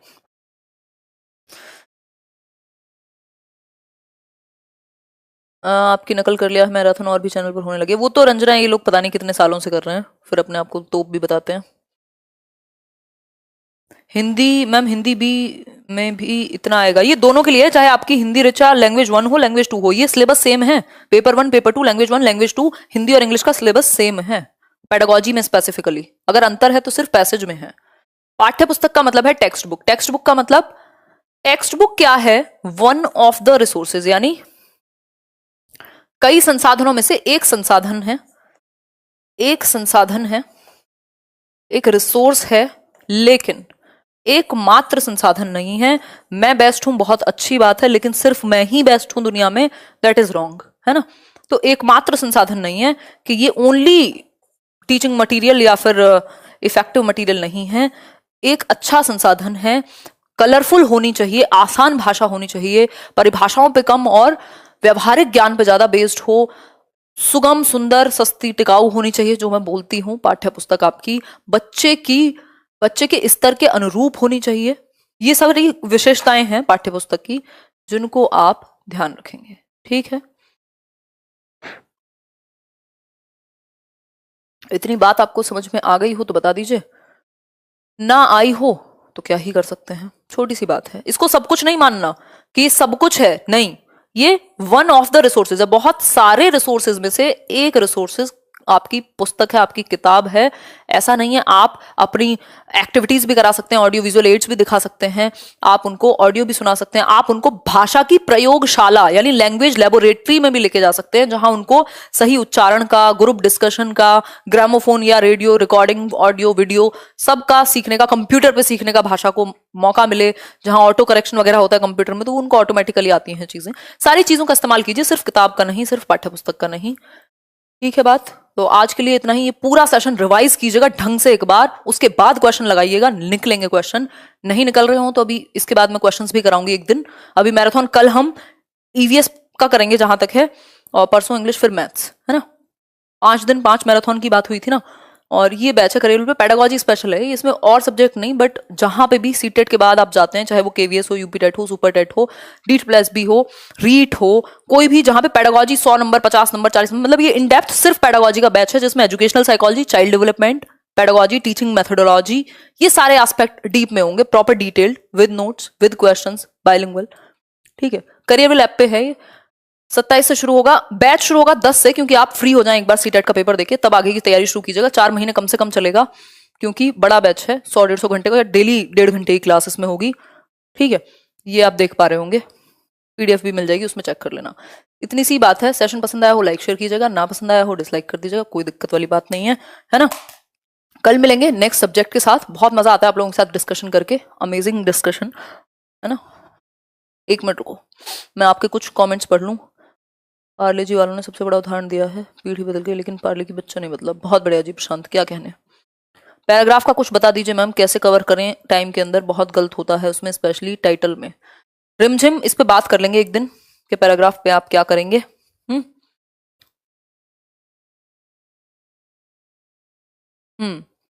चलिए फिर सो जाइए आप भी, और मैं भी सो जाती हूँ। मैं तो नहीं सोऊंगी अभी, खैर ठीक है। चलिए, ये टेलीग्राम पे मैं शेयर कर दूंगी पीडीएफ। टेलीग्राम चैनल अगर ज्वाइन ना किया हो तो कर लीजिएगा। Telegram channel let's learn squad search करेंगे, 2.5 लाख से ज्यादा लोग हम लोग जुड़े हुए हैं वहाँ। पीडीएफ और काम के नोटिफिकेशन ही शेयर होते हैं क्लास के, और कोई फालतू बात नहीं होती, है ना। चलिए ध्यान रखिए, सीटेट में ग्रामर का कोई महत्व नहीं है, व्याकरण का 2 नंबर 3 नंबर मुश्किल से, और वो भी आप अपनी अंडरस्टैंडिंग बेस्ड कर देंगे। अब तक यहां तक ये सेशन देख लिया तो लाइक शेयर तो करेंगे ही करेंगे, और रिवाइज जरूर कीजिएगा इसको, या तो नोट्स बना लीजिएगा एक नोटबुक में 5 के 5 मैराथन के। चलिए गुड नाइट, ध्यान रखिए अपना, कल मिलते हैं।